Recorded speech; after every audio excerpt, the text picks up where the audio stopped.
You ain't got no fucking excuse. He's a day late. You wake up alone most days like this morning, and you still can't get here on time. I care about my time. Uh-huh. But are we late? Are we late? No. I don't know. I don't think there was any timing for today. Push the button. Perfect time. Hola, cholas and chicas. I'm with my yeses right now. Both of them are pretty loco off their feet. That's Hernandez. And that's Enrique. Soy Hernandez. Hey, how you doing? They're crazy, man, but we just want to let you know that we appreciate your support.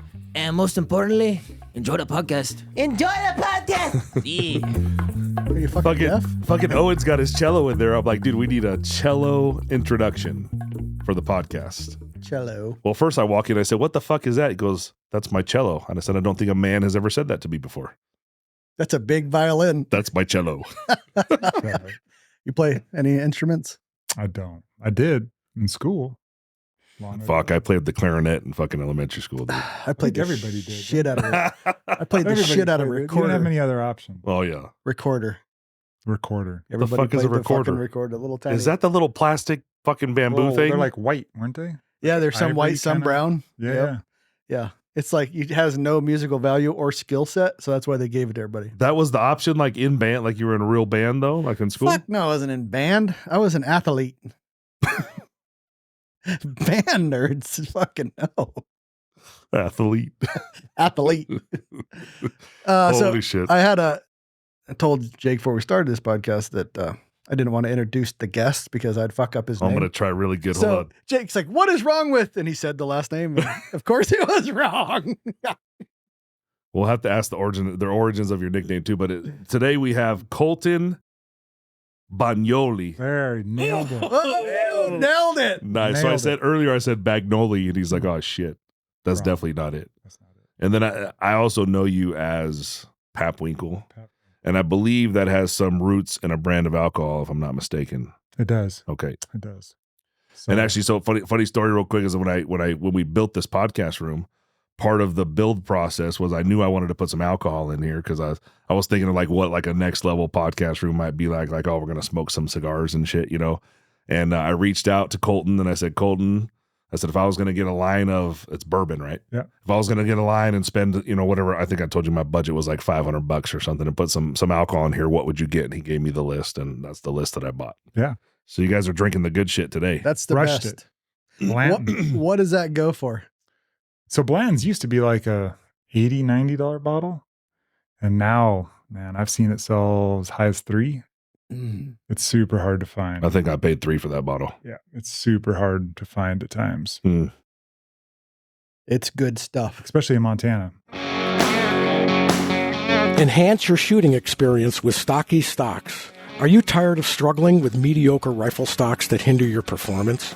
Imagine having a high-quality rifle stock that not only enhances your accuracy, but also provides superior strength in a lightweight build.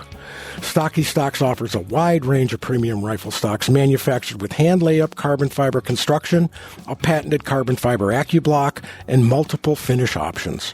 Whether you're a long-range shooter or a hunting enthusiast, our stocks are perfect for you. Experience unmatched precision and durability with Stocky Stocks. We provide stock installation instructions, technical support, and guidance to help you choose the right stock for your rifle. Upgrade your shooting game today with Stocky Stocks.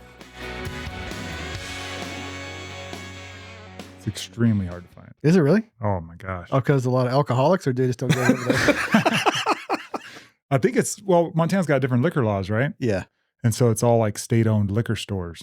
And so they Same tax thing it. here. It's super higher tax, so it's even more expensive than you buy it somewhere else. But it's just hard allocations. I think that's with bourbon being in such demand like it is nowadays. It's just going to certain places that can allocate. All their allocations are limited for each bottle, and that's where Pap Winkle came from. Was Pap Van Winkle bourbon, right? So when I was copping, I changed everything to the Pap Winkle just so I didn't have my name out there. And so that's where that came from. Okay. Just, What's funny, like Montana, when I was a kid, I grew up in Post Falls, obviously, and we couldn't get Everclear, but Montana sold it because there's a certain proof it hit in Idaho. But my mom used it to make Kahlua. I don't know if you guys heard of Kahlua. Yeah. It's like a coffee alcohol. It tastes like fucking garbage, but I got drunk off one time. I just puked it all out my nose. Maybe that's why you don't like coffee now. That's why it tastes like shit. Yeah. Not Scotch. Like I drink, the first time I ever got drunk was off straight Scotch. It was terrible. Still can't drink good Scotch that well. Anyways, we'd go over there to get it and bring it back and make Kahlua. So it's weird that how alcohol laws are. Oh yeah. They can buy it in the grocery store in Washington. Yeah, and you can buy beer and like some wines at like certain places, but like Costco. But you can't buy hard liquor. You got to go to the liquor store. And I wonder what the roots are, because a lot of people will get drunk off a certain type of fucking alcohol, and then it's like they can never have it again. I wonder if it's a smell thing, like your brain remembers 1,000%. what like it did tequila, to you, man. and it's like, no, Yeah. I'm not doing that again. 1,000% smell to me and it's not all Scotch, but it was some gut. It wasn't even a good Scotch, but it's like when I smell it, it's like you get that little gag reflex. It's still fucking there. And I was like fucking 12. I think I've probably been hungover on about every fucking alcohol on the planet, but he said something funny the other day, and I didn't really catch on until after he said it. But he would drink when he was drinking, and you would drink. You wouldn't eat because you had to be right in that zone of the buzz. yes. And you wouldn't eat because you didn't want to fuck it up. Dude, I knew how I felt if I was to eat something, it would fuck up the rest of the night's buzz. So I would wait. You had to wait till you passed a certain point. But I used to call beer like no longer would help you. Exactly. Yeah. And I told I used to call the beer pieces of pizza, and the wife would always be like, "You want to eat?" I'm like, "Nope, having pizza." You know, and I was a raging alcoholic, dude. So I quit when I was 28, and but I drank enough beer from 18 to 28 that Covered you for life. yeah, I'm pretty good. Fair enough. So what is, if you could pick one, Colton, what is it? What's the drink of choice? Like alcohol Yeah. in general? Bourbon. Like which one Ooh, particular? which one? Yeah. Oh shit. Man, as much as I hate to say it, like the Pap Winkle stuff is just so blown up now. And I mean, it's ridiculous. Like the stuff, you can't even get it. And when you do get it, it's on the secondary market and it's thousands of dollars for a bottle. But I mean, the Pap 15 was special. I was so good. I haven't had it in, I don't know, 8 years because you just can't get it. Like I'm not willing to pay $1,500 for a bottle of bourbon. No. It's just not worth it to me. So what you can buy, what do you like? I would say probably lately, Breckenridge. Breckenridge. It's actually, bourbon out of Colorado, Breckenridge, Colorado, and it's really good. It's like a $30 bottle. Mm. And It's 30. Breckenridge is really Yeah. high altitude. Yeah. They're like 10,000 feet or something, I think. Yeah.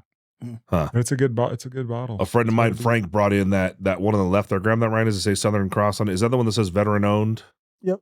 Yeah. He brought that bottle in the other day. We haven't tried it yet, but it's a local veteran owned company, buys it by the case, and he gives it out. And yeah, we'll have to try it. What's it called? Southern Cross? Southern Cross. Yeah.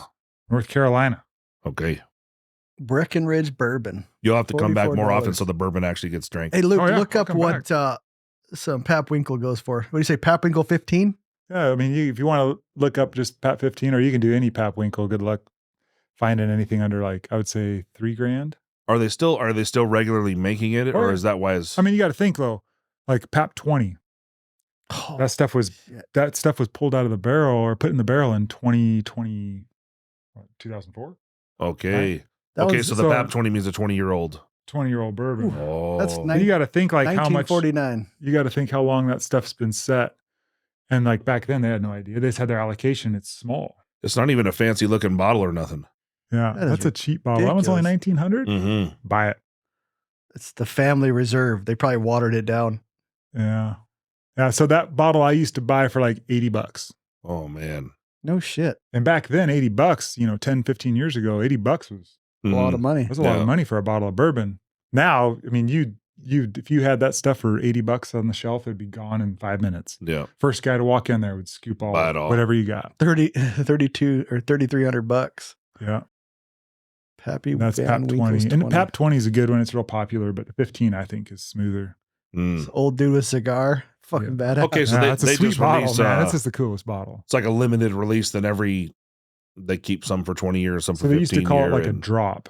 And back when you could buy the stuff like on the store shelves, it was like, hey, the drop's going down, you know, and like the guys in the know would know that hey, there's some coming. If you were at your local liquor store, you had a good contact there. They're like, yeah, I got a case coming. You're like, sweet. Hold that was kind of like primers during COVID. Right. You had an inside fucking track. Same thing. You had an inside line to some 215Ms. You were solid, man. Yeah. Those drop things are interesting. Like Montana Knife Company's really seized the knife market in the hunting industry with the drop. And it's like, then you get some people like you take the Jackstone, which is a Canadian belt knife, which I like. Then you take like a cold steel, carbon steel. That one, well, the Jackstone's $350. The carbon steel's $12.99. And probably going to do the same thing and get you there. So not shitting on Montana Knife Company. It's just funny how people buy things. I've never had one. Yeah.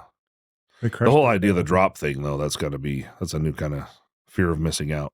Oh, totally. Yeah. There was a guy before them that was really known for it. I can't remember Half-Face Blades. Half-Face Blades. Did a lot of them. He did it and just crushed it. Man, you couldn't get one of his knives for nothing.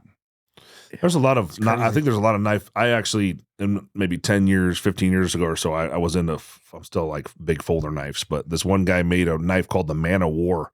Hey, look that up, Luke. Man of War folding knife.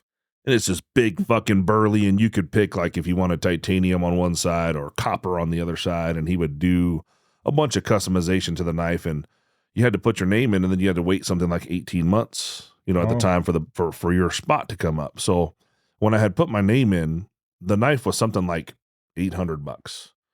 And then by the time my name came up 18 months later, oh, there you go, like pull that bottom left picture. Yeah, just open the pit. So that's kind of what just a little bit of an idea. It has all kinds of different ways to customize it. Holy crap. But there it is. Yeah, open up that Heater Knife Works. So the dude himself, Mr. Heater, calls me up like 18 months after I got on the list. No, go back, dude. Read the fucking website. Heater Knife Works. Yeah. Come on, Luke. Oh, they all through Instagram. That's interesting. Okay, there you go. There's kind of a picture. Yeah. But again, he'll customize it any way you want. So it comes up 18 months later, gets on the phone. It's like, yeah, you ready to get your knife? And then we started talking about details, and she's okay. That's going to be $29.50. I'm like, dude, well, when I signed up for your list, it was $800. Yeah, well, shit changes, prices go up. I was like, motherfucker. So I've been all excited about this knife, like, you know, waiting for the time to come up. And you might think that I locked my price in, when I signed up for it. But he basically pulled the fucking defiance on me. Oh, we're under new ownership. We just raised the fucking prices 40% on you. Oh, and by the way, if you had a deposit in, I don't fucking care. This is the new price. Take it or leave it. Without a deposit. Yeah.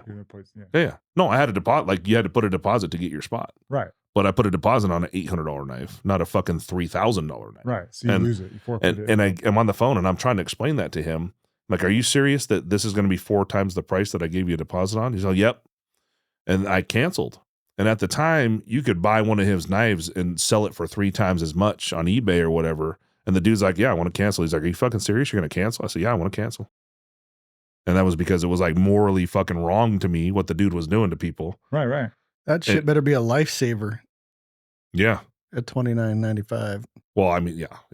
I'm probably off a little bit off on my numbers. Don't fucking quote me. But that was the idea. It was like something like 3 times the fucking price of what I put the deposit on. And that's crazy. That was shitty. Really shitty move. So anyways, I never looked at him again. I stopped following the dude and I was like, okay. But then you just mentioned him. I did. Now people are going to Google him. Do not buy one of those. That's the type of guy you're buying from. But I guess it goes back to, there are some, real small knife makers that make it big that way. They got kind of a unique design. And that guy just had a mean fucking ass folder. I would have carried that shit every day too, And, oh yeah, it's a sick knife. Oh yeah. Anyways, I don't know where we started talking about that, but.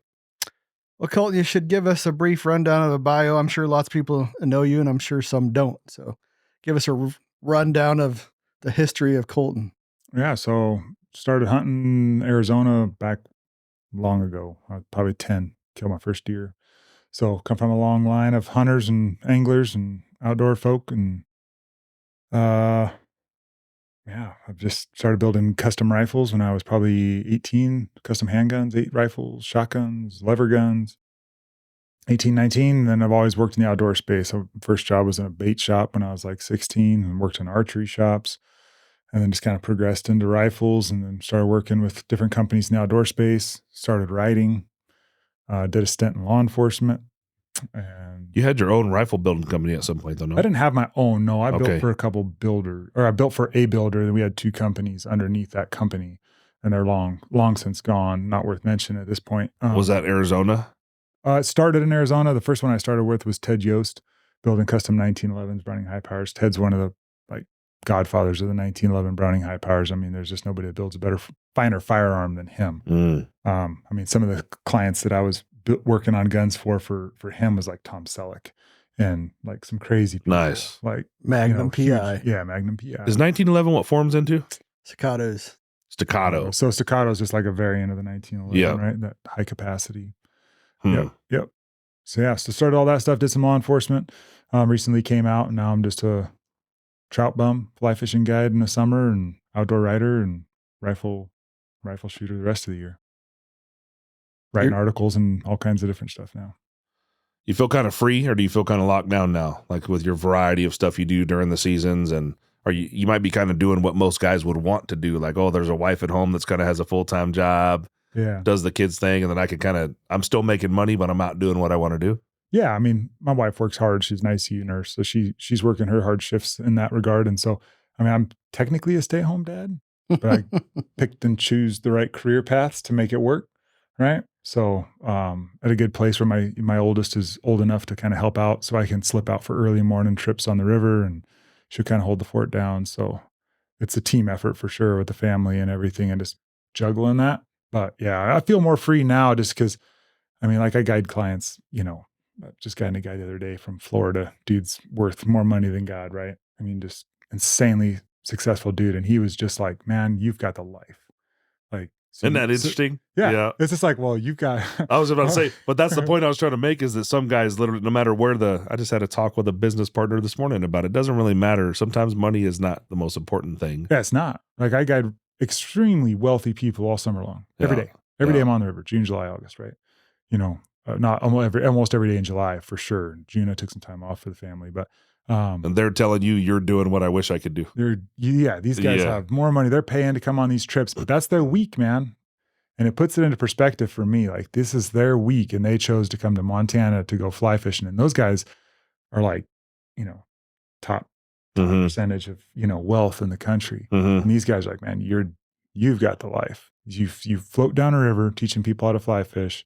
And then when that's over, you're hunting and shooting guns for the rest of the year until fishing season starts up. And I'm like, yeah, pretty much. And I write stories about it. And they're like, dude, how do I be you? And I'm like, I'm thinking the same. Like, how do I make your money? How do I make your money doing this? See, dude, the grass ain't always greener, right? That's the truth, man. That's the truth. At the end of the day, you only get one spin around, man. So do what you love, and the money will figure it out. Is this your business? You working with somebody? What's the name of the business? So I guide primarily for Montana Fishing Guides. Rob Weiker's a good buddy of mine, and I've known him for a long time. He used to take photos for us of guns long ago when I was a custom builder, so like long time ago.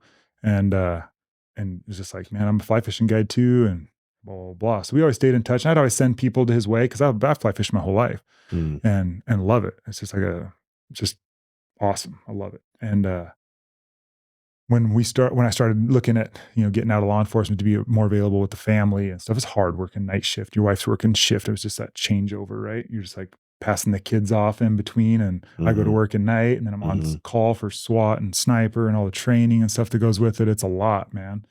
And it's hard to juggle all that stuff and still be a good father and husband and all that. So that's why I was like, man, I got to come out. Writing's not quite enough yet, but like I need to bridge that gap. And, Rob was like, hey, dude, you come work for me and guide fly fishing trips. Like, sweet. Let's do it. So if somebody wants to go fish with you, they get in touch with Montana Fishing Guides? Yeah. So, you can reach out to me or reach out to Montana Fishing Guides, and Rob Weiker's the outfitter. So he books all the hunts. As a guides, we can't book trips. Okay. It has to be through the outfitter. So gotcha. He has to book under him. So yeah, Montana Fishing Guides, Rob Weiker. You can Google it. Montana Fishing Guides is probably the most genius thing to enter into Google. Right. And that's his website. So it's just like, boom, instant plug in. Best place to fish. Yeah. And so we guide all over, but we got the Missouri River, the Clark Fork, the Blackfoot, the Flathead is our home river up in Kalispell, and then a bunch of different lakes. And we even got guides that do like lake trout on lakes and pike. And do you guys do like any backpacking trips with that? We don't yet, but Rob's always expanded. He even expanded a couple of years ago into ice fishing. And that really took off in the winter for people coming up to ski, take a day off, go drink on the ice and stare down a hole. And it's a lot of fun. But yeah, so on that, I ran into a guy and I was just scouting, but I had some pack goats with me. And he was up there where we kind of were bear hunting. Ran into him at a trailhead. Okay. And he had a nice, car, a nice family. And he was telling me he was a hedge fund trader. And I was telling him, he's asking what I was doing. And I said, well, I'm looking for elk and blah, blah, blah, and setting stuff up to go hunting. And he's like, well, how often do you do this? And I said, well, don't tell my wife, but like 100 plus days a year. And he's like, man, that's the life. And I was like, well, he told me his backstory. I said, you got everything you want. He goes, I don't have that. Yeah. He's like, I'd rather be out here. He goes, you can't unclutter in the concrete jungle. No. He goes, out here, you kind of can unclutter your mind. And I really thought about that. But everybody's looking for something, right? It's funny how that happens to it. It doesn't happen like the first day. Mm-mm. It takes a couple of days for your brain to like relax a little bit and let some shit go. Well, I think like we're doing what we've done for a couple 100,000 years. So it's natural. It is. Like what we're doing is natural. Mm-hmm. What they're doing in my mind is not natural. Correct. And so that's why they're trying to seek that. And so those guys, I mean, I'm telling you, every single one. I've never had one that's not just like, man, you're living the dream. Like you get to do all this like every day. This is your office, floating down a river at 7 a.m., watching the sunrise, sipping coffee. And like, oh yeah, this is hard to beat, man. Guys but take vacation for it and everything else. Oh yeah. And look forward to it. And it's like their 1 week. Like literally there's guys that are like, this is my 1 week. And they only got to fly fish for like 1 day. The rest of it's just, hike in the park, doing whatever family stuff. Yeah. Like that's their 1 day. It's like when you bitch about like not hunting enough or not fishing enough, remember there's dudes that have more money than God and that they get 1 day, like 1 day out there. And so like one thing I get a lot of questions for is like once people kind of start talking about what I do or asking, they're like, man, have you ever done like, do you offer like a shooting school and a fly fishing trip? And I'm like, no, but I've actually been thinking about it and rolling it around trying to make that, figure that one out because I get a ton of requests for it. Come out and learn how to fly fish or, maybe you know how to fly fish. You just want to have someone row you down a river and tell you where to cast and catch big fish and then roll into, the Montana dream, right? Like shooting and fishing. We partnered recently with a business to do something similar to that. The bear hunt. Yeah. So Absorki Beartooth Outfitters needed help with some bear hunts. And so we do now it's actually going to be about almost 4 days of shooting school and then 4 days of bear hunting. Dang. 3.5 days of shooting school, 4 days of bear hunting, but might be able to work something out. We have a ranch and everything. See if your audience is interested in it. And Oh, there's interest. There's interest, then we can make it happen. Well, like you said, so a lot of these guys that get like 1 week out and they like to, if they want to learn how to shoot because they got an elk hunting coming up and they can fill the rest of it with some fly fishing. And I mean, there's guys that literally are like, have you ever shot a steel target at 1,000 yards? I'm like, yeah. It's like, did you hit it? I'm like, yeah. They're like, man, you could too. They're like, I would love to shoot a steel plate at 1,000 yards. Could you make that happen? Mm-hmm. Yeah. Like the funny side to that, and I mock people because the first 7-8 shooting schools I went to, that was it. Yeah. That was the highlight. You didn't fucking learn anything, but it's that fascination with banging steel at 1,000 yards. And they're like, oh, you did it. Pat you on the back. You still can't shoot for shit, but you got to 1,000 yards. You've learned nothing. Yes. But there's a lure. Like you said, there's a lure to that 1,000-yard gong, bang, whatever. Well, I think for like hunters, it gives like a huge false sense of ability. Yes. Right. Like it's not a 12-inch plate.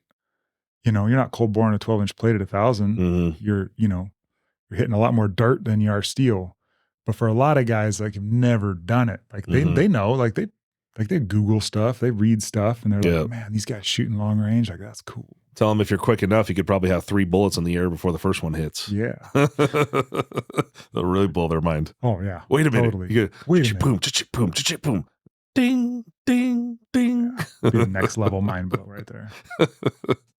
Yeah, it's crazy. Oh, he fucking put the time on. I've been watching it. I'm 6 minutes out. So that's your season. How do you roll it into?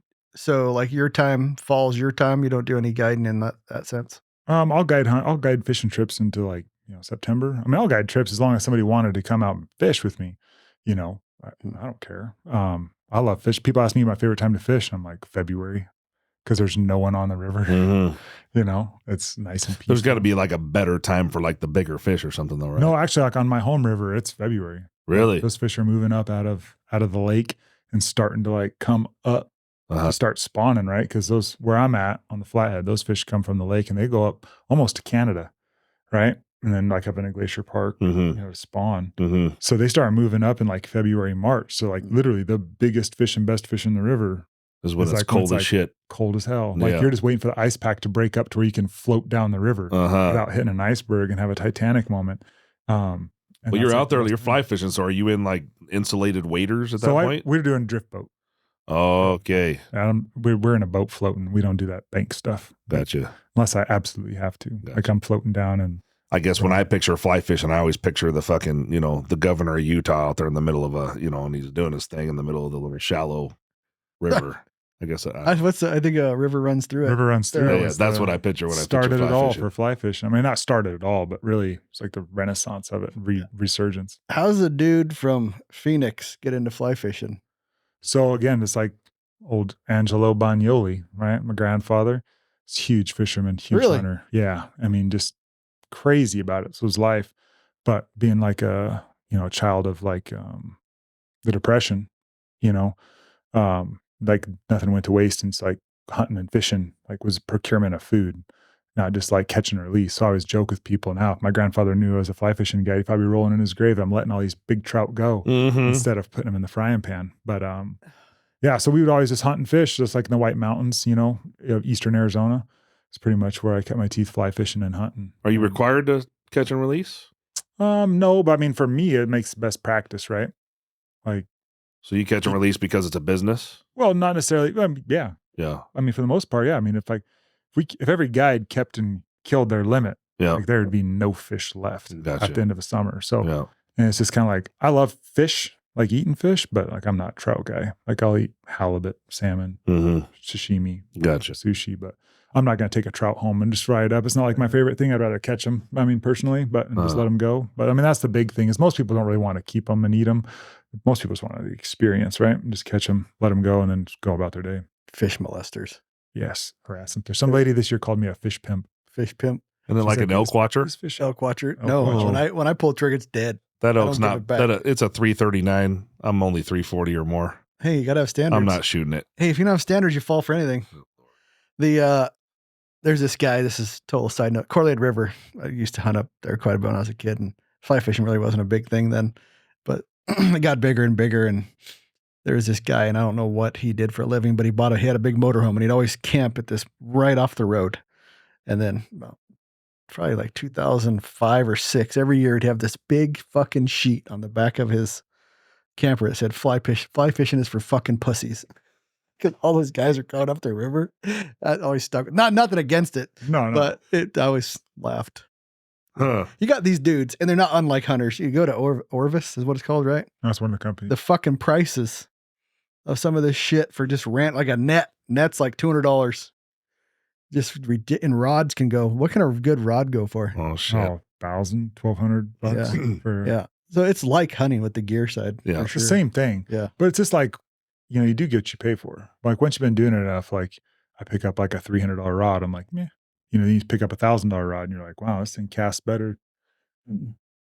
It's definitely Orvis. What? Yeah, you can explain me this a little better since you dabble in both. I don't fish. I mean, we try to go deep sea fishing and we fucking just get sick.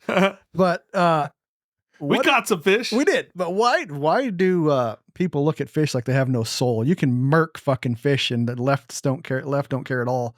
You fucking show a bear or a fucking wolf in it, they lose their mind. What is it about fish that people don't like? I don't know, man. I think it's like, I don't know if it's like the 4 legs breathing air, like the mammal thing, like we connect more with it. But I mean, the same side though, too, like there's people that lose their shit over like trout. Like if you mishandle them or you post a picture of you holding a fish incorrectly, there's people in it, like, you know, kind of like Orvis. They're kind of leftist leaning, I would say. Like I run G. Loomis rods out of Washington. They're American made and I love them. I love the company and, you know, love the rods. But there's people that will lose their mind over a trout picture. Yeah. It's like, dude, I held a fish out of water for like 30 seconds, took a picture, put it back. Is there like a best practices for that? I mean, yeah. I mean, trout, I mean, honestly, in all truthfulness, a trout is it is a sensitive fish. Like it's weak. Like you can take a catfish out of the water, let that dude flop around on the bank for an hour. It'll be fun. And you throw him back and he swims off like nothing happened. Yeah. You know, but a trout, it's not the same. My alarm went off. Yeah. You guys got to keep talking. Well, I was going to introduce it while you were doing your thing, no? You can do whatever you want because I'm trying to get this dude up. We got a new segment we're going to start doing here on the podcast. It's called Introducing. Oh, no. Well, I guess it's called Around the Campfire. Around the Campfire. We're going to tell your hunting fails live on the Shoot to Hunt podcast. First, you need to go on the website to where it says Speak Pipe on the contact page and leave your basically little short hunting fail story. And then Luke is going to reach out, or our podcast manager is going to reach out and schedule a time with you for a call so you can tell your story live on the air. This is our first time doing it. So Ryan's over there fiddling with some shit, not knowing what he's doing, but he's going to figure it out here in a minute.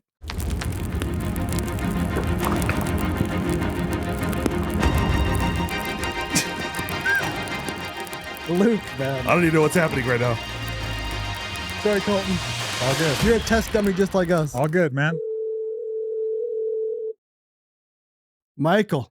Yeah, it is. We're doing this test run on this Around the Campfire. You're the first time go. Yeah, I heard that. I feel honored. Oh, well, I don't know if it's an honor yet because we could really mess this up. So we're hoping you have a real doozy. Oh, yeah. I made some dumb mistakes. Well, let's hear it. Yeah, so last fall I was out hunting in the Badlands area of Montana after a fresh snow, and I got my pickup stuck in some muddy ruts once it thawed out, and I was trying to get back out of the river bottom. I was stranded there for about 25 hours until a friend could drive out kind of near where I was, and I had to hike up to him and get out of there. I had to leave my pickup there for about 6 days and borrow a vehicle from my friend to go home and work. After 6 days, my brother was able to come out from North Dakota, and the whole 14 hours out with his Jeep, with winches on the front and rear, with mud tires and tire chains. We went out at 2 a.m. while the ground was frozen and started recovering it. We had to use both winches to get up and out of the ruts and on the trail. The Jeep pulled me up and out of this river bottom. Cost me a lot of time and money to learn from that mistake. The lesson learned from that mistake is always have tire chains and pay very close attention to the changing road conditions. What kind of truck was it? No, it was a 05 Chevy Silverado. It's fucking Chevy. You did say Every Chevy, time. man. Every time. Dude, you are not the only one that's had that problem. Before, when I first started hunting over there, I was talking to Lampers, it was Ryan Lampers a few years back, and he said, be careful. And I don't know if it's called bentonite or it's like this thing they like make cement out of it, I guess, they're one of the end products. Yeah. So bentonite, Yep. And I kept wondering why I kept seeing these trucks just look like they're abandoned. They're all fogged up. Well, I found out too. We got stuck. We didn't get stuck like you got stuck, but we got stuck for a couple hours because we didn't pay attention either. Yeah. So you're not the only, I would say, dumbass. We're all out there being dumbasses with you. No. Well, and that's the thing where it's like you talk to the locals and they're like, yeah, we've done that. Yeah, we've had to spend some cold nights out there. Well, the biggest question is, did you shoot a buck? No, it was terrible. Last fall was rough. I heard the deer numbers are down. Absolutely rough in that area. Oh yeah, our mule deer numbers aren't looking very pretty. I mean, in the area I live in, you can't shoot a doe on public land. It's private land only this year. Gotcha. And it's sad. Something I've been carrying recently is those traction boards. Those have got us out of some situations in the snow and whatnot. I don't know, imagine if it would have got you out of your situation, but traction boards work really well. They're a little expensive. You buy the good ones, but maybe 175 a piece or something. But I got a couple of those on the side by side and throw them in the truck when we're going to be in some snow. But they help out pretty good. Yeah, and sometimes those especially in the snow. Holes. Yeah, in the snow. Yeah. And side by sides of those traction boards, it work great because that side by side is not as heavy and stuff. And I had all-terrain tires, never making that mistake again. Like I had some real trashy all-terrain tires, and yeah, mud tires definitely help. It makes sense why all the ranchers here had mud tires. Yeah, and like you can't, like a winch is almost no help out there. There's nothing to hook onto unless you have another vehicle with you, and then you're probably in the same boat anyways if Who's you're gonna that pull stuck. that other vehicle? Yeah, so it's like a tough situation. No trees to hook onto. Yeah, I was really fortunate and unfortunate. There was actually trees because like it was going up a north facing slope, and so there was trees. There's junipers, and so it was really fortunate on having having somewhere to anchor to with that Jeep. So Well, that's a good lesson for everybody. If you're going over there, and I think it travels all the way into North and South Dakota, because I've heard a lot of people get and Wyoming too. They had that fucking shit when we were at the Night Force ELR. Yeah. So I mean, you split Montana down the middle and down into Wyoming and northern Colorado and stuff, all the way into Nebraska and South Dakota and North Dakota. Like, yeah, it can get pretty treacherous. So, yeah, talking about like maintaining good relations. Like if it's looking like bad weather, don't go mess up a rancher's road. Mm-hmm. Yeah. They'll tell you. No. Ruts them up. Don't go driving. You rut up my road. Like you ain't coming back. And if you're coming out to Montana to hunt and you're from out of state, just know as soon as they see those out of state plates, your name is mud, man. Yeah. And if you're driving around on those roads and get stuck, they will drive right by you because they have no time for that. So lesson learned. Yeah, but if they see you walking down that muddy road and stuff, and they're driving down it, they'll give you a ride. If they see you have respect for like their road and everything like that, and they're driving down, they're like, oh heck yeah, like you're giving my property respect and stuff. Like I appreciate that. Right. Yep. So, Well, fantastic. Thanks for calling in, and thanks for being the initial, I guess, test dummy. yeah, I was just going to say that I'm proud to be a test dummy. Yeah. Thank you, Michael. Yeah, Michael. Thank you guys. Take care. Email us. We'll send you some rings. Jake will pay for Oh, it. sweet. Shit. Thank you, sir. Thanks, guys. All right. Thank you. Take care.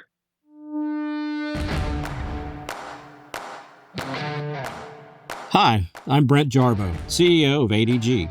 For the past decade, we've been dedicated to crafting the highest quality, 100% American-made rifle brass to meet all your hunting and long-range shooting needs. This year, we're excited to introduce our new 6.8 Western and 270 WSM cases. With over 250 years of combined industry experience, we're committed to excellence. Look for our distinct orange boxes wherever you buy your reloading supplies. Whenever you need quality rifle cartridge cases, choose ADG Premium Rifle Brass, where precision meets performance. All right. That's a good one to start with, man. Dude, so many ways you can go with relationships and land management, because out hunting Montana, right? Yeah. Dude, those ranchers, they just don't have the patience. Even going out with Cameron. So Cameron is the chief over there at the Absaroka Beartooth Outfitters, and we were rolling around looking for some cows, and he's very particular about like he'll just call in a few trucks of gravel to fix a road on one of the ranches that he leases. Yeah. Just to fix an area because he knows it's probably their fault or whatever. But he's very careful about, obviously respecting the roads, and you can run him up pretty freaking bad. Yeah, real like quick. Courtney's like, if you take one 4-wheeler or one truck down this, fine. But if you take two, then we have a road. Yeah. Because I don't want that to happen. Yeah. So yeah, and a lot of guys will, when those roads get really bad out in eastern Montana, they just like drive off the road. It's like, dude, no. Like now it's set in stone that those guys are going to be pissed because now you just made another road like on their land just to avoid driving on the muddy road, and you're just going to get stuck off the road. And now they're going to be super pissed. And then the next time, FWP comes around, it's like, hey, you want to re-up your, block management access? They're going to be like, hell no. Yeah. Like dudes just drove all over the place and freaking made more roads all over my land. Yeah. And it's just like, it's non-residents every time. Like I hunt out there all the time and I'm super cautious about it. And the one thing they always say is like, if the roads are wet, do not drive on my road. Yeah. I don't care. Like just don't drive. The year before we went out, we went to a place and the landowner was there in his block management and he was checking cows or looking for a cow.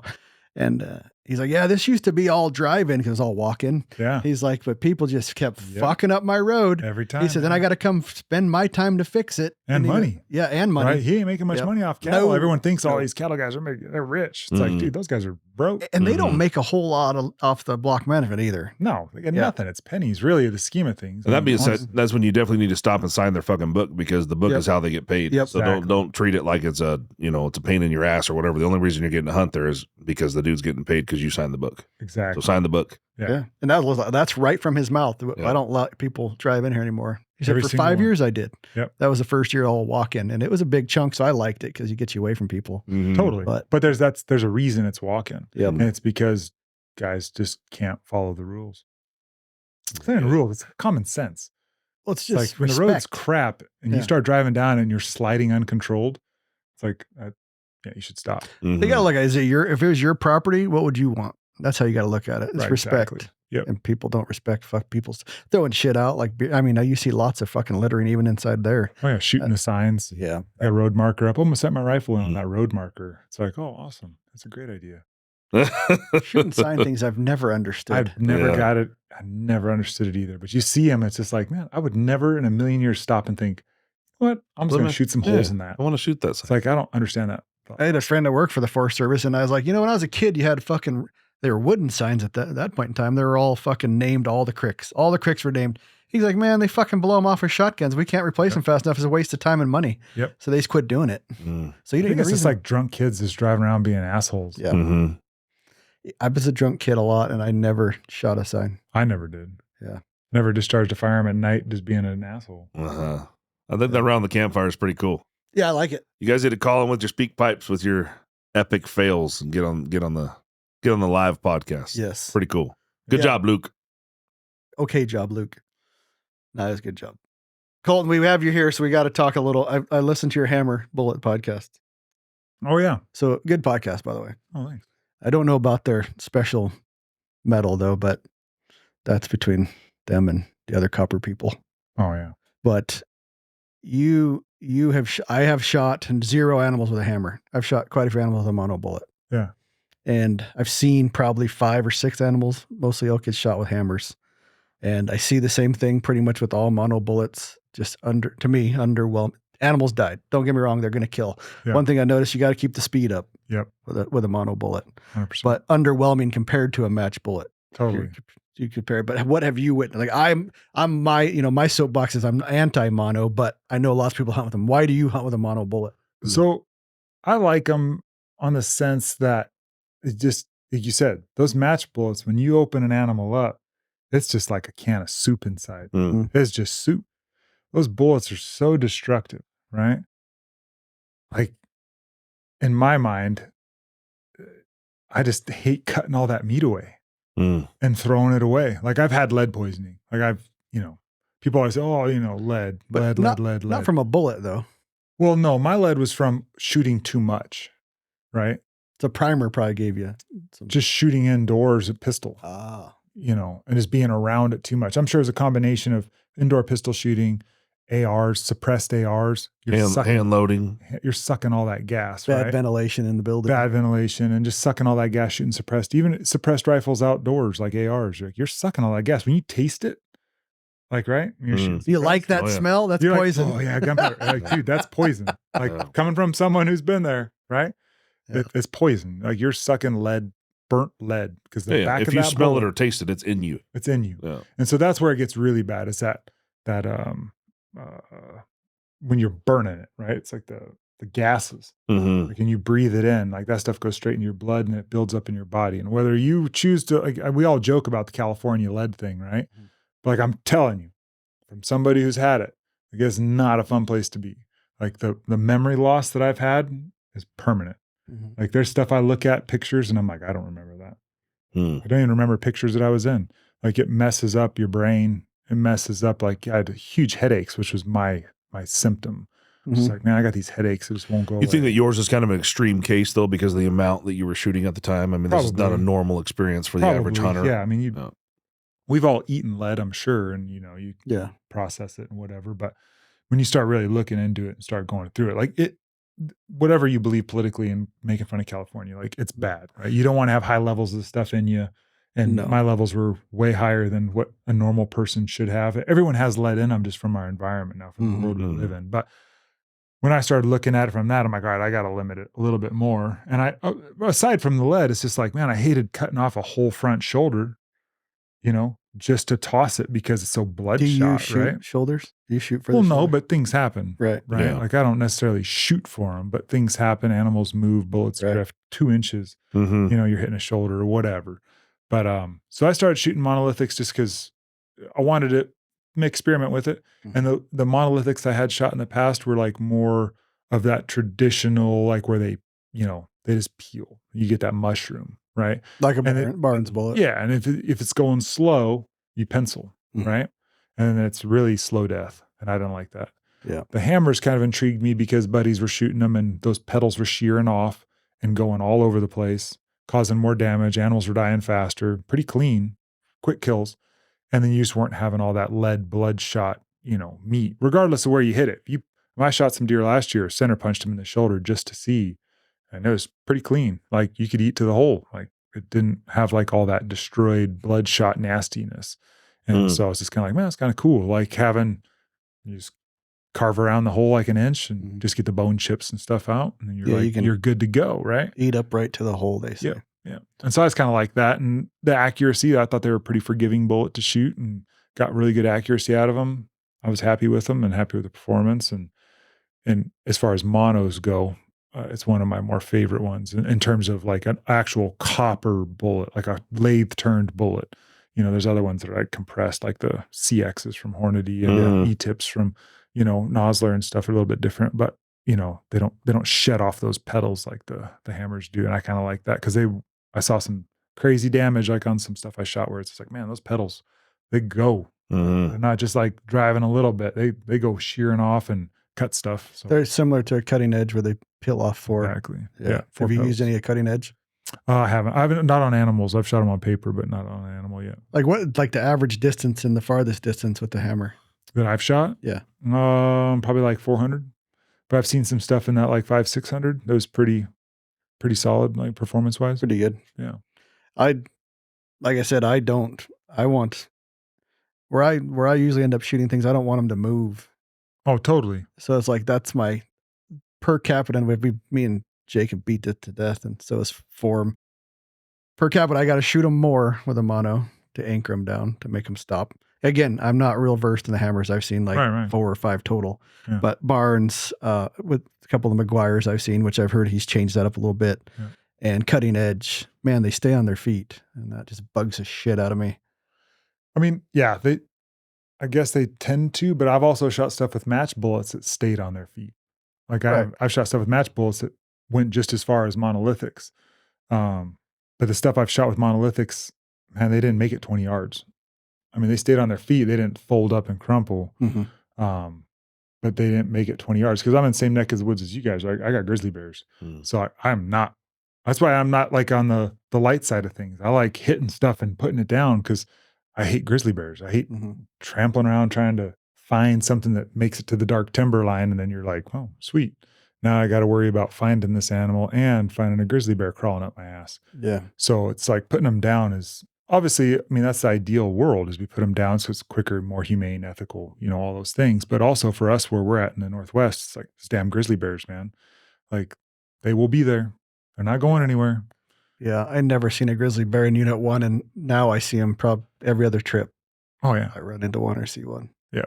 They're a thing. They're a problem. Yeah. So put them down quick. And however you do that, however works for you, right? Whether a bullet, cartridge, caliber, but just know that like it's a thing if you're going to come out here and hunt. Those of us that live up here and hunt it, like we all know. But there's so many guys that are like listening and reading. They're just like, I want to come out and hunt the West. And I want to take this and shoot this. It's like, well, just make sure you can put them down because blood trailing them in the dark timbers sucks. You got a lot of rifles in your safe. I've seen some pictures before on your and one more there. One new one. So with your, what is your?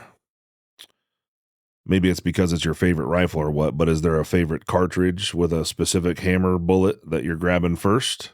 Is it different for elk and deer? I mean, yeah, I'm not a a one and done kind of guy. Like I look at rifles like golf clubs, even though I don't golf.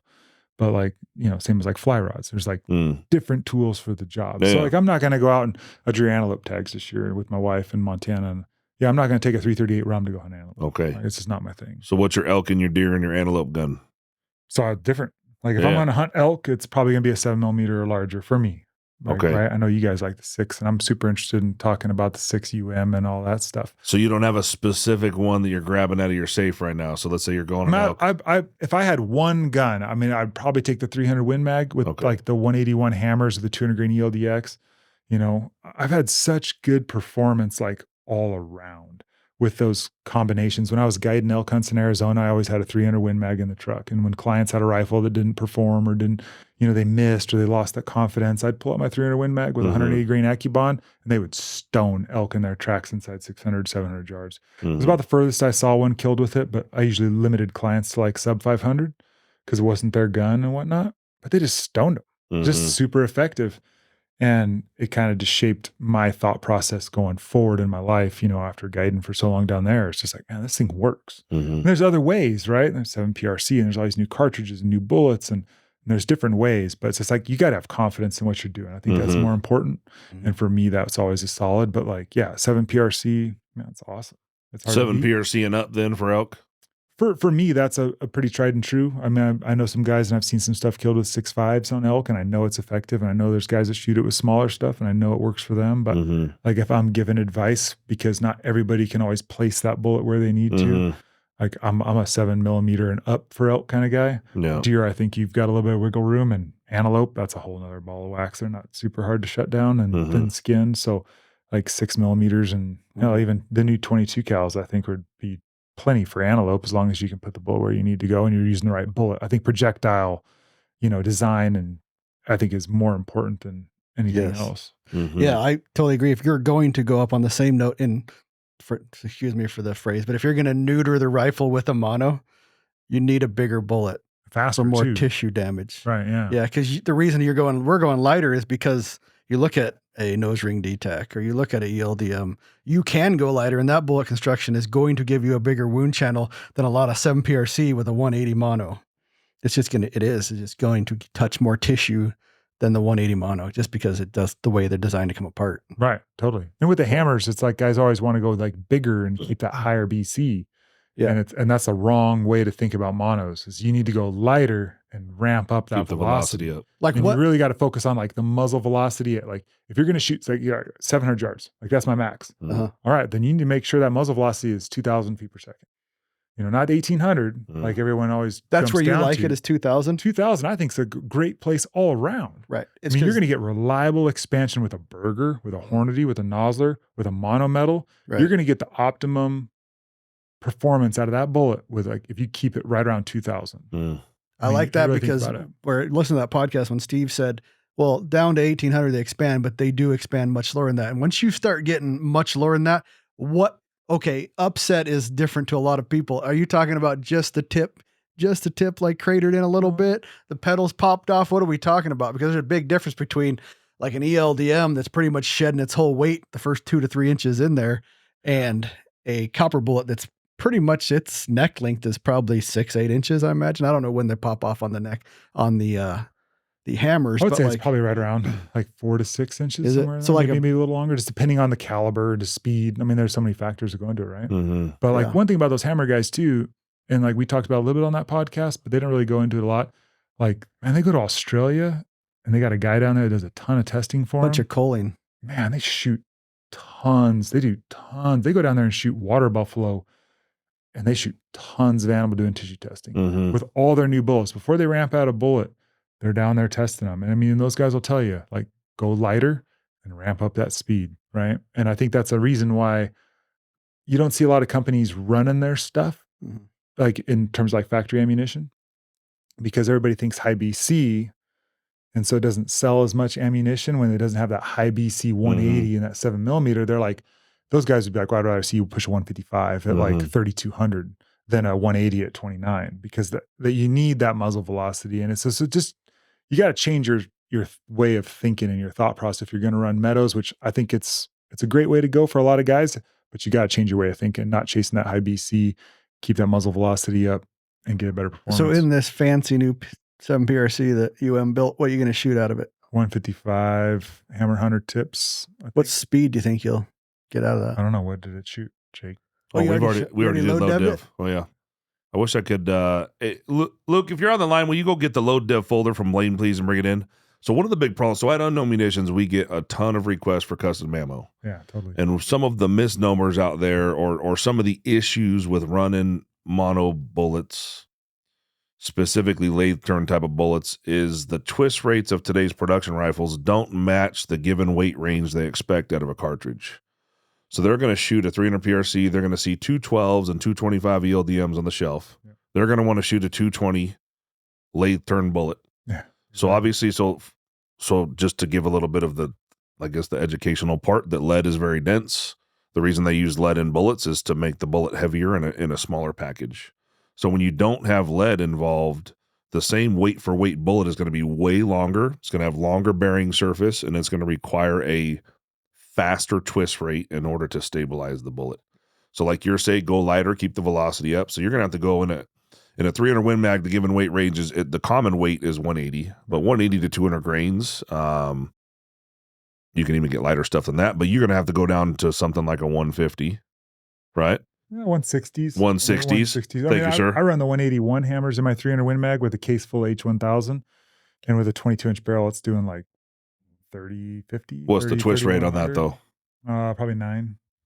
I don't know I think maybe 10 is a more common 300 Win Mag. 10 is super. Yeah, so I guess the point is that the common cartridge twist rates in production rifles are not going to match what you want to do. Mm-hmm. Yeah. And of course, if you're a hand loader and you're building a custom rifle, things can be made accordingly. Right. But the guys that are in the beginning of Unknown Munitions, we loaded a shit ton of 6.5 PRC with Barnes 127s for the fucking California guys. Just a shit ton. We could load it 100 boxes ahead of time when they were already sold. Mm-hmm. Looks like 2,900 feet per second.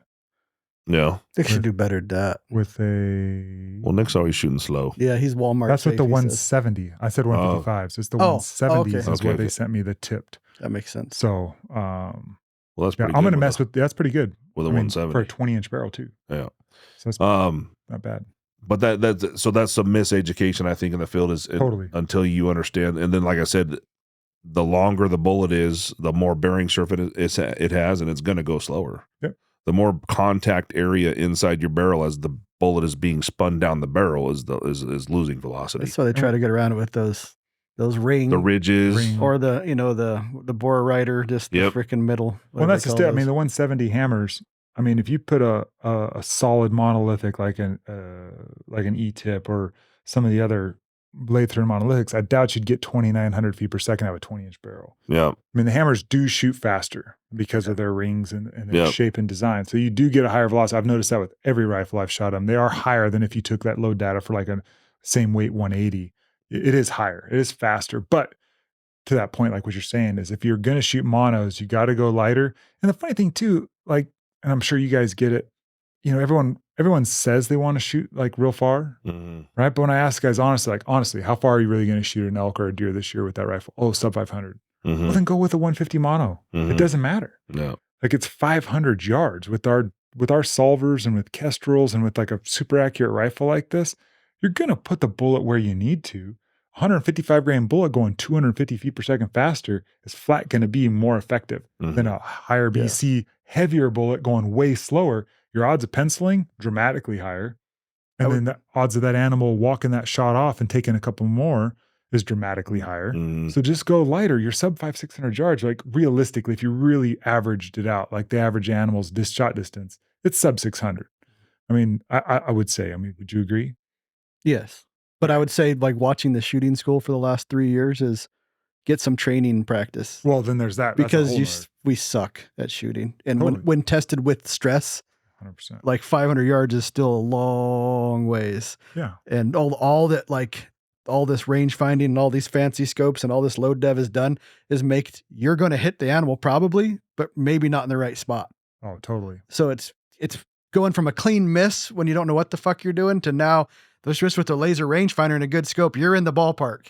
Yeah. So you need to get some kind of training or do a lot of practicing. Well, I think training is huge, and it's super underutilized and guys don't put enough thought into it. They're like, well, the money I could spend going to a shooting school, like coming to your guys' stuff or anybody's shooting school, guys are like, well, I could go on a hunt for that or something. But it's just like, you don't understand like how much better you will be, how much more successful you would be long term if you take those investments into a shooting school and then really learn your rifle. Don't focus on getting 5 new rifles. I mean, as much as it hurts your business, right? Selling rifles and doing load development. But like if you took one gun and went to a shooting school and really got squared away, you're going to be a better marksman. You're going to be a more successful hunter because you know that rifle in and out. You know the ballistics. You know what the thing's capable of. And then choosing the right bullet for you're realistic. Like we all want to shoot at 1,000 yards, but honestly, if you're talking about shooting long range, those bullets don't exist for perfect performance at 1,000. You're not going to have perfect performance sub 300.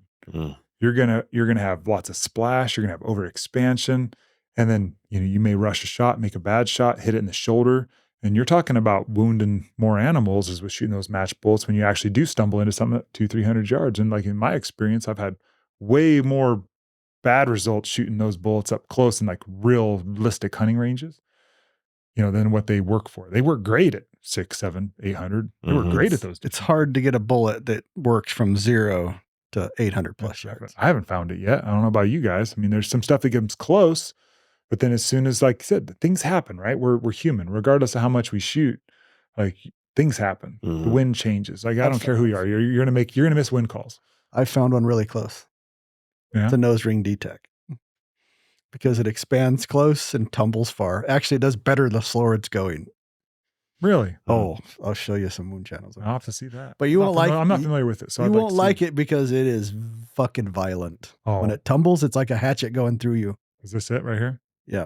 This guy's on top of it. Who's this guy? Look at that guy. He's trying to get his fucking job back is what's happening. Luke is on fire. He is. He is delivering paperwork. Yep. I'm surprised he's not pouring my drink. Hey, I'm a little low here. So as nasty as that is, they make a 299 grain one for a 338 that I can't even imagine what it delivers to an animal. So this nose ring is this little ring right here, Chris. Yep. So that David Tubbs came up with the bullet. He came up with a nose ringer. He shot baboons and figured out how badass they were on animals shooting baboons. And basically, if it's close enough, it snaps off and it's like a fragmenting bullet. It comes apart. Okay. When it's far enough away and it's below, that 1,800 feet per second, about 1,900 feet per second, it snaps that off and then it'll tumble. And I'd take the tumbling every time because it's like a freaking hatchet going through you. It's like a burger. Yes. J hooks, tumble-wise. Yep. More consistent than a burger. Though? Okay. Yeah. Because that's where guys kind of get lost and they're like, oh, well, a burger, expands. And it's like, no, it doesn't. It tumbles. It tears apart. Tumbles more than it expands a lot of times. Oh, every time. Yeah. And guys are like, what do you mean it tumbles? It's like, well, it's designed to tear pieces off and then start to tumble and then the bullet shreds apart. And they think in their brain, it's like, well, it's a hollow point. It starts to mushroom. It's like, no. It comes from together. Shoot them in gelatin and watch it. Like a 215, everyone's, favorite bullet. Watch that thing through gelatin. It shreds. Starts to tumble, turns sideways, shreds pieces of it off sometimes, and it's super inconsistent, right? Well, that's why sometimes you get these little zingers that ice pick through, and sometimes you rip off half an arm, half a leg. Exactly. With burgers. Yep. Yeah. That's interesting. So I've shot the DTACs in the 6mm, but I'm not familiar. Same bullet. He just nose rings them. No, same bullet. Okay. And I just get most of them HBN coated. So how fast are you spinning this thing in the 6UM? It's 20-inch barrel, 33. Smoking. He's going to shoot a draft in 2 weeks. Are you? Yeah. Where are you going in 2 weeks? South Africa. We're both going. What day? We're leaving Monday. 26th. We're leaving Monday. I'm leaving for South Africa the 24th. Where are you going? Shit. South Africa. Yeah, but where at? Crusader, we're going to Red Sand Safaris. Yeah, we're about 2.5 hours north of Joburg. Oh, and up in the upper corner. I'm going south. Oh, okay. I'm gonna be on the that's East Cape. That's crazy. Crusader. That's awesome. But there's a lot of everyone I know is going to Alaska, Africa, or Canada, the 24th, 25th, or 26th. Oh, really? That's crazy. Yeah. What are you looking to shoot? So I don't know what I'm gonna shoot. I'm going with Hornady. Oh, nice. So we're testing bullets. So I don't know what is it. Are you going to use match bullets? Will Seth allow it? I don't know. Well, they should. I don't think it's necessarily like a anti-match. I know some of the ammo that I was sent, or I know we're going to be doing the 22 Arc and 22 Creed for Plains game. So we'll see what that entails. But from what I've been told, it's kudu down. Yeah. I don't think they love us because we pimp their match bullets and they don't like that. I don't think they. You think so? We had them on the podcast. Yeah, we had them on. Seth and Jaden. Yeah. Oh, and they didn't like it? Jaden is Jaden, right? They're just Jaden. they're restricted on what they can say, right? I don't think they're. I don't think they hold anything. I've been to FTW. You've been to FTW. Oh yeah. And Seth, I had a lot of conversations the last 2 times we were there, and I know they just can't say it. And I think on Rockslide it said a lot, because a lot of it is if you say this bullet works for everything, then how are you going to sell your CX line? How are you going to sell your ELDX line? How are you going to sell your all your other shit you have to sell? Right. So well, and it goes back to that golf thing. There's different tools for the job, and I've shot a lot of animals with the CX, and I love it. Like, shocker, I've shot animals with the 6.5 Creedmoor, and I love the 130 CX and 6.5 Creedmoor. Like inside 500 yards, it's punishing on deer and antelope. Probably maybe small black bears, but not something I would advocate for. But for deer, and like if you're shooting deer inside 500 yards and the 6.5 Creedmoor is your tool, man, that 130 CX it penetrates. It just punches through them. Much of their factory CX, like in the outfitter line. Yeah. It's been terribly inaccurate. How about for you? For us? So I've had some good luck with the 300 PRC load. I shot a deer with it last year, and the 6.5. It's sub MOA. I don't know what guys are wanting, like, quarter inch. Like type we stuff, had but 8 inches. Oh, I haven't had it. I haven't had anything like that. 7 PRC Browning, and then I can't remember the other one we had was like 4 inches. What is a Browning? So we've had some great Brownings. I've had some great Brownings too, but it's just like anything else. It's kind of like a Christensen. Yeah. So every now and then you'll get one that shoots really well, and then you get. Excuse me. It was a Howa. The Howa shot the 8 inches, but it wasn't with the totally different gun. It was 4 inches with the CX out of a 7 PRC Browning speed. Gotcha. Yeah. Yeah. That's interesting. The Howa was bad, super light. What barrel was on the Howa though? What was a 308? What was that? We got no. What make of the barrel? It was recent. It was in the last 4 months ago. So it's like one of their like barreled actions they produce. Yep. Stocky stock on it, and we got it, and we started the process, and they're like, send it back, and then we've never heard a word since. Yeah, all of my CX stuff has been shot through proof barrels, and it's all shot right around 1 inch. Do you try to just keep everything Montana? It works out that way, but it's not necessarily like Montana.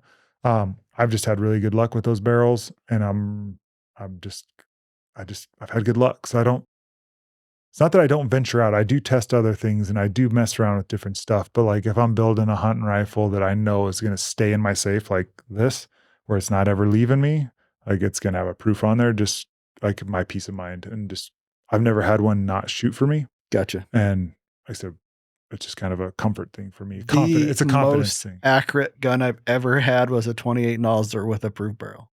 Really? It loved everything. So I'm not a 28 Nosler guy. I think they're finicky, but you could not put a fucking round through it. And I would shoot in, 5. I wasn't really shooting 10 shot groups, but I was shooting a lot of 5s. And it shot a 150, and it shot a 180, it shot a 195, shot everything well. Yeah. And I was stupid and took it to a competition and burned it fucking down. Oof. Yeah. That was a mistake. I think you said that wrong earlier. You're going to keep this in the safe, but you're going to use it. I'm going to use it. It's not a safe queen, but it's just like, I don't sell guns very often. My safe is overgrowing. And my comment that I made to my wife when I bought that safe was like, oh, I'm going to get this big one because it'll be the last one. I'll never fill that one up. I'll never fill that one up. And then I got it home, got it delivered, and filled it up immediately. It was like, oh, well, crap. But yeah, I don't sell rifles very often. I sold a few this last 2 years ago to go to Kodiak Island to hunt brown bears. I had to unloose a couple of rifles, but they were rifles that, they're good rifles, but they were just ones that didn't quite have the sentimental, or rifles that just, stuff changed and you just no longer want to be associated with, stuff. But what sucks is some awesome rifles like yours go out of here that the Unknown makes. And I know 50% never fucking see the field. I know it. It's like, oh, come on. This thing's going to be used. There's some guys that we sell too. Yep. It's 1 month it's one rifle every 3 months basically, and they all kind of look the same. And they go to the gun range. Yeah, that's about it. It's all right though. Hey man, Jake don't care either way, but it's sad to me. It'll shoot when they're ready. Yeah. Yeah. Yeah. I mean, if they're spending time at the range and they're shooting them and they're having fun and that's the purpose of the rifle, like good on you. You know, I guess like, you know, guys are afraid to hurt them. It's kind of like the old wood stocks. Like guys are always afraid to hunt with wood because you'll scratch it or, you know, you spend all this money and get a beautiful rifle like that. They're afraid to use it. And it's like, well, it's a tool just like anything else. You got to use it. Also, but if you're scratched and beat up, if you're going to shoot the range and that's your thing and you want to shoot little groups on paper or shoot steel at long range and you want a nice rifle to do it, I'm like, cool. As long as you're shooting them. What is this bipod you got on there? That's the one they put on the Kratos. It was over here. Oh, that's right. Spartans. Spartan one. Got it. Yeah, it's like become the catch-all rifle holder. Yeah, okay. I have that same bipod at home. Okay. Yeah. But yeah, it's a sweet one. I kind of like how those legs, how you can just pull. Yep. And it's quiet. I'm really big on the quiet lately for bipods. I hate clicks and noise. I had a whitetail last year, a buck, when I was adjusting a bipod. That was 2 years ago. Just adjusting a bipod and the click of it nailed me at like 300 yards, turned and looked like through my soul. Damn. I was just like, dang, dude. Like these mountain whitetails like in Idaho and Montana, like they're like a next level of cagey. Yeah. And then last year I shot a buck at like 250 with those hammers. And the first round, I don't know what happened, but I fired it, click, no bang. I hit the primer, but it didn't go bang. And just that click, that buck hammered me at like 250. And I ran the bolts as quietly and quickly as I could and got another round in him, or got a round to go bang and shot him. But it was just like, man, just they're so tuned in. You know, when you start getting close, like at 300 yards to hear one click a bipod and turn and look right at you, it's unnerving. Yeah. So now I'm really quick on making sure they're quiet. Dude, mountain whitetails, which there's none in North Idaho or Northwest Montana, it just sucks. So don't come here. But I had one at 200 plus yards. This is a while back, and I had like a short little stubble on my beard, and I turned and it on flannel, it like brushed the edge of my shoulder. That deer was 200 plus and went. It's like, holy shit. Yeah, dude, they're next level. There's a fat guy somewhere out here. Wow, you smell that fat? I smell bacon. Well, so we built Colton the rifle here that he's going to do some shooting and hunting and killing and writing some articles with. Yep. It's got the Manners. That's not Manners. I'm sorry. McMillan Nimrod. Designed by Mr. Dallas Lane at Lane Precision, who still needs to get his ass up here and do a fucking podcast. He hasn't done When it. you listen, he won't fucking come. I told him I'd buy his ass a plane ticket. Still won't get his ass up here. Where's he out of? Pocatello. He's not even that far. I know. Yeah. Well, he used to live in Bonners. He knows he has family up here. I thought he was up here. I thought he was closer. Yeah. Hopefully you're listening, Dallas. Quit being a bitch. I'm going to message him on Instagram when There I you get go. out of here and be like, hey, dude, I heard you haven't come on here yet. Yeah. It's I one of love my your stock favorite design. stocks. Yeah. It's the same. I have that stock on my 33XC. We sell quite a few for him, but that's his design with McMillan. We have this is a medium, right? Bat Vesper medium. Yep. Unknown Munitions bottle metal and mag that's got 3.4 in the box. That's a proof research barrel that Colton brought in. Premier rings. It's got a rail up in front there. What else? It's got the Salmon River or the Salmon River. He end. calls that freaking rail right there in front of the bottom metal. just the Arca, just the clip-in rail. I don't know. Isn't it a mini? It's not a mini. He's got a name for It's it. got a Timney hit trigger, Thunder Beast Ultra 7 suppressor. There you go. A Swarovski Z8i 2-16, which has been my favorite scope lately for hunting all around. It's got a big eye box. And he chose a 7 PRC. And what did we say? We said we're shooting 170 point tipped hammers. 70 tipped hammers is what I wanted to start with. Oh, there it is. It's called the Arca Balance. My bad. Arca Balance. Yeah, that's the one that hugs up around the front of the bottom metal there. Did you come up with the paint scheme or did they? So we kind of worked together with you guys. I kind of told him I wanted some exposed carbon and something kind of like a Gap camo with some tans, browns, and greens. But I said I kind of like that chartreusey. You guys, what'd you call it? Parakeet? Parakeet. Yeah. Green. I kind of like that lime bright green. It's kind of my jam. If I see something in, that color, I'm buying it. Like I don't even care what it is. Yeah. I'm a big fan of green. Yeah. Yes. Same thing, man. I told him that's Ryan's favorite green too. Yeah. Yeah, but it's kind of a new trend lately. We've been Cerakoting the outside of a carbon barrel to kind of match the whole rifle. Kind of brings everything together, and you leave some of that. The exposed carbon is badass. No, totally. Really like it. Looks really good. I like it. And not only do you have to look good out there. Yeah. It's important. Oh yeah. You got to be You got to be looking good. But well, it'd be like having a car with like 4 different colored doors, 4 different types of rims and shit, and you come in with some paint. paint. The pimpest, Mopar car. There you go. But if it looks like shit, just spray it all green, make it all look the same. Exactly. Sometimes when you have one that just like hammered shit, you have a little sentimental value. You're like, that's true. That bitch has been through war. My rum has been, down some cliffs and shit. It's got some scars on it, but that's the one with the 215 that everything that thing's ever touched with the 215 has just been murdered. Lights out. It's probably got 30 bodies on it, one rifle. Nice. Yeah. But everybody has their experiences, right? Like some people have a bad experience with the 215, never want to shoot it again, and other people have, 30 kills in a row with no issues. Right. But I can say the 215's a killing bullet. Tumbling, J-hooking, no matter what it's doing, it does pretty good for us. Oh yeah. I mean, it's all about like that confidence, right? It always comes back to that. And it's like, if you're paying attention to like the muzzle velocity, impact velocity, which I'm sure you do. 3,100 on that one. Right. Yeah. You got plenty of velocity. Oh, yeah. So you're like, you're good. Oh yeah. But when guys try to like stuff it into a 300 Win Mag at 2750 out of the muzzle, and they're like, "Boy, it penciled." I'm like, "Yeah, it'll pencil at 400 yards." Yeah. Because they hear so much about that 215, but they don't put it into the proper content. Mm-hmm. And it's every bullet, monolithics and everything. Mm-hmm. There's an impact velocity is what you should really be focusing on, not muzzle velocity. I mean, muzzle velocity is important, but impact velocity, because that's where you're done. Yeah. Right? Like 2,000 feet per second for me, like that's where I'm done with that cartridge. So if I know I'm going to be shooting far, I'm going to select my projectile accordingly. Right? Yeah.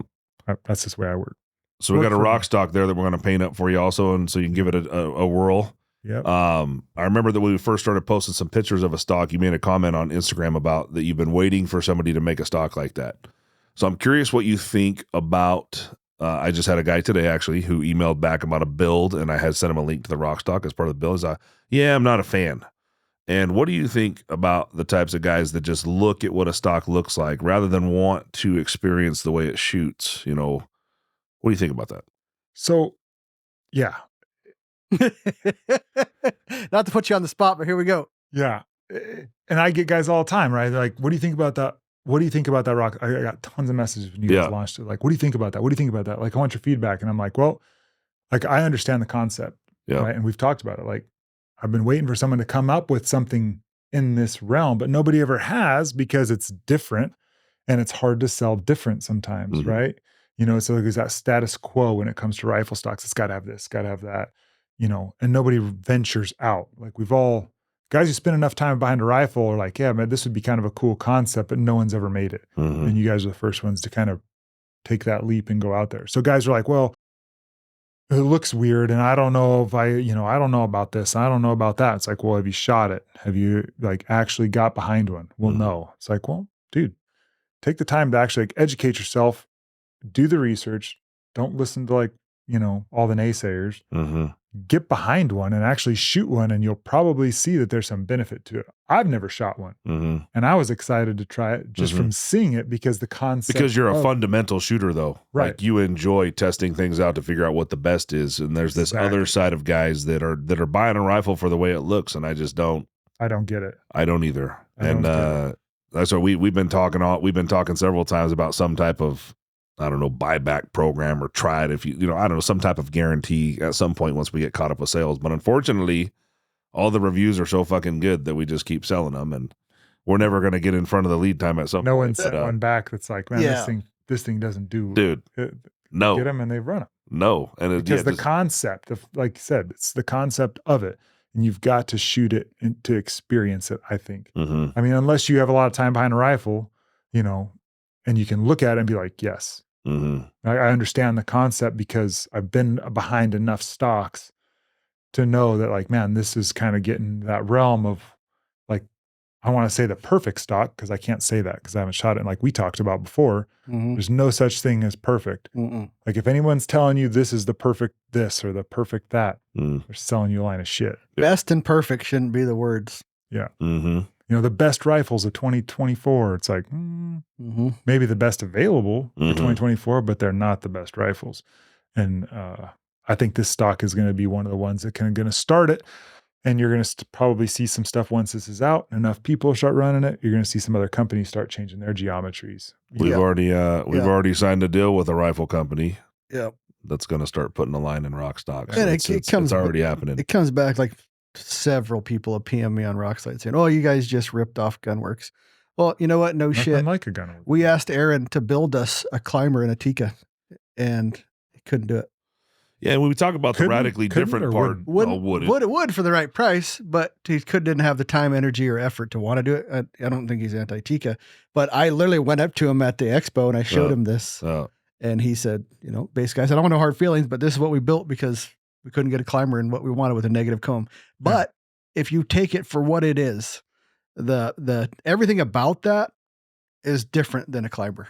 Totally. When I see this, I don't think climber. I've got a climber.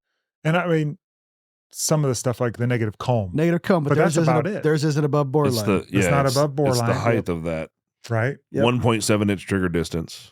The grip's different. I was just talking about this with another industry buddy about how some of these newer rifle stocks that I'm starting to see, like I've got big hands. Right? You got big hands, I don't. You don't. You got That's why it has 1.7. Small girl. I got a great big dick. That's why. I don't think those two. I don't think those correlate. They don't. Well, they can't. It's literally it's a direct. Not possible. It's like, a direct measurement. I got a little foot. Why would I? But listen, have you ever seen a little dude? He can have a great big nose. Little hands, There's no difference. little hands, little feet. Little dick. Yeah, that's right. I don't want to have to stick it out, whack it on the table. Anyways, back to the stock. Anyways, back to stock and not your dick. This like some of them. It's like, dude, it's 2024. We've come so far in stock design and rifle design, barrel design, triggers, everything.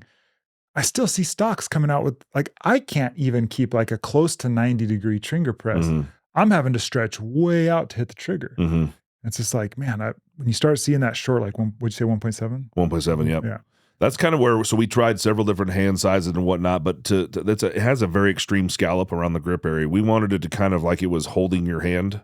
Yeah. And then not have to move out of position to reach the trigger. Right. Yeah. And if I could get to 90, pretty much everybody can get to a 90. Yeah. And I do not have big hands. Yeah. So and that's just the thing. It's just like, man, if you get somebody with short hands and they can hit 90, like your money. Yeah. But like when I have to stretch my finger out in my giant hands, like, dude, someone with short hands, they're fucked. Well, because you're pulling your hand into position, and the whole idea is the neutral thumb. So like as you slide into that hand position there, your thumb goes very naturally to the neutral position. Right. Yep. And if you have to reach or move in any way, you're on all the Macmillans are the worst for me. And I got to like choke up. I got to like get the grip here and then choke up with my hand like that. Yeah. So I got to kind of like make a false fucking shelf there to reach the grip. I still like this. This is a prone shooting stock to me for the most part. Yeah. I mean, that's a long range shooting stock in my opinion. Yeah. And he made that palm swell so big to keep you from fucking getting a death grip on it. Like he had a purpose too. Like again, every stock has a purpose. There's no one stock for everything.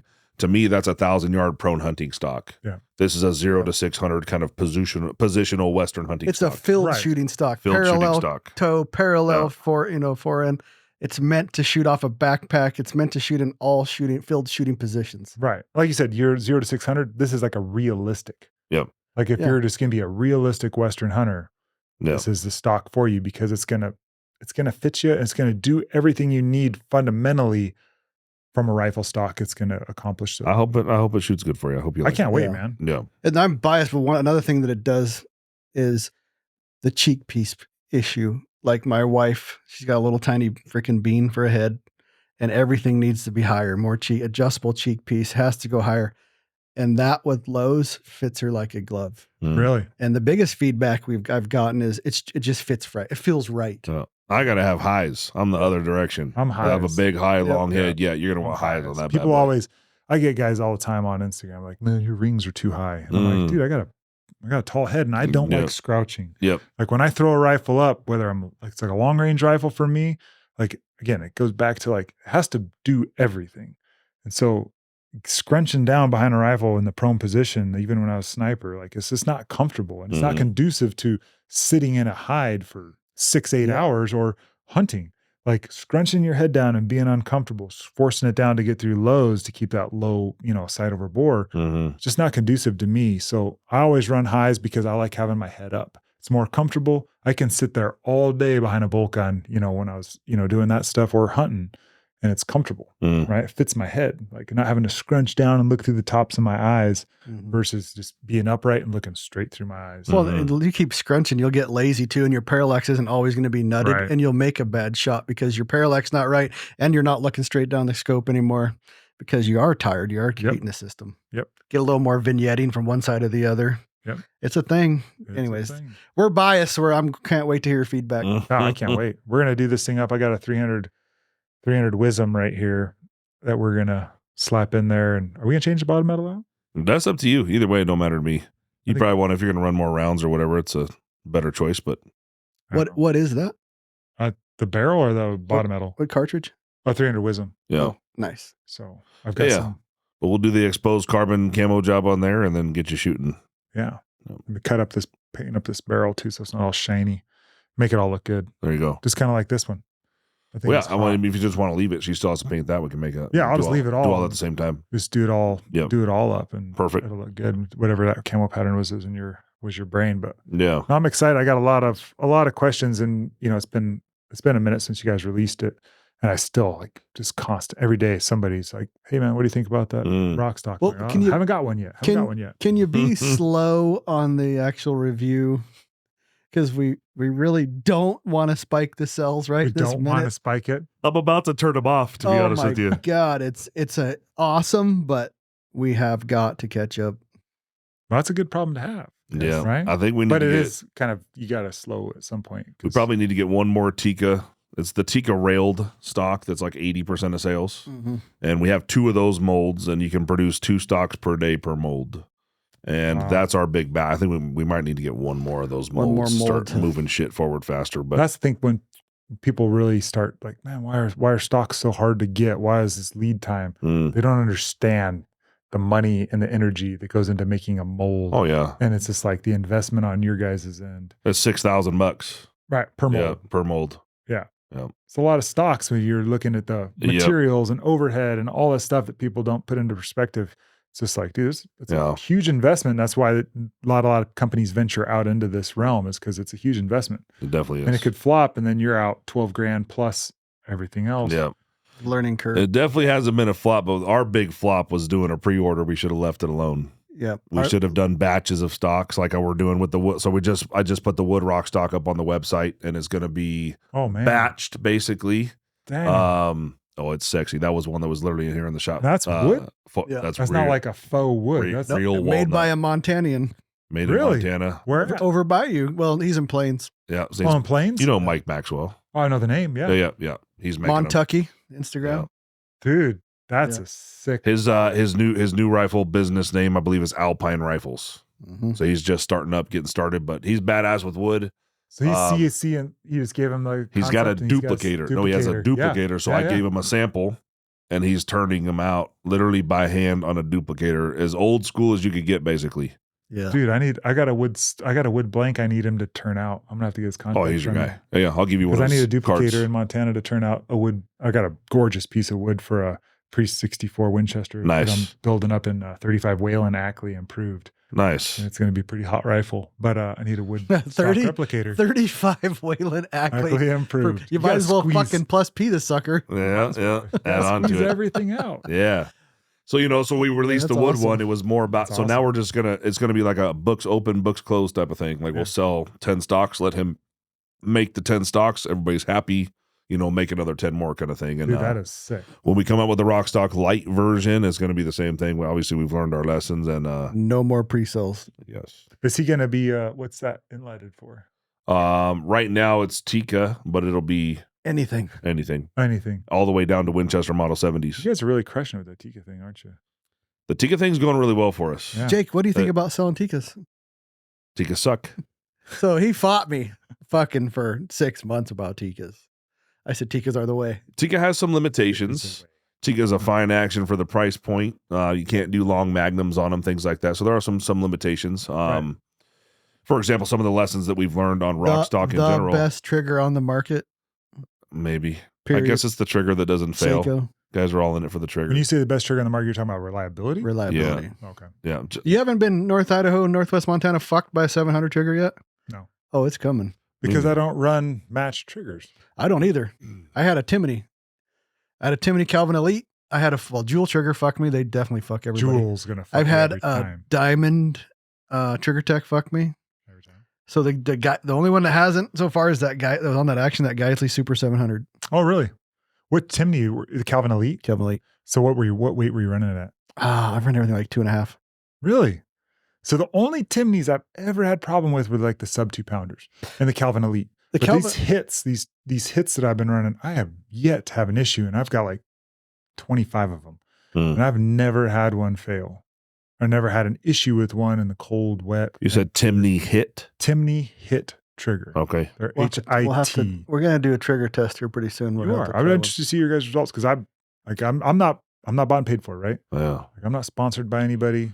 These trigger tests he's talking about is like Form coming in here and smashing snow and dirt into an action and running it a bunch of times and freezing it up and then trying to get the trigger to work. You're gonna have shit fail with it. Yeah, but here's a classic example of one failing on me. This was the Calvin Elite. I think it was the Calvin Elite. Moose tag, once in a lifetime in Idaho. Had a moose come out, 650 yards. Legit 50-inch moose. Drizzling, freezing snow, like sleety, cold right before dark. You've seen it, Northwest Montana. It's like I don't see it a lot of other places. Kind of like it, how like it becomes really like humidy.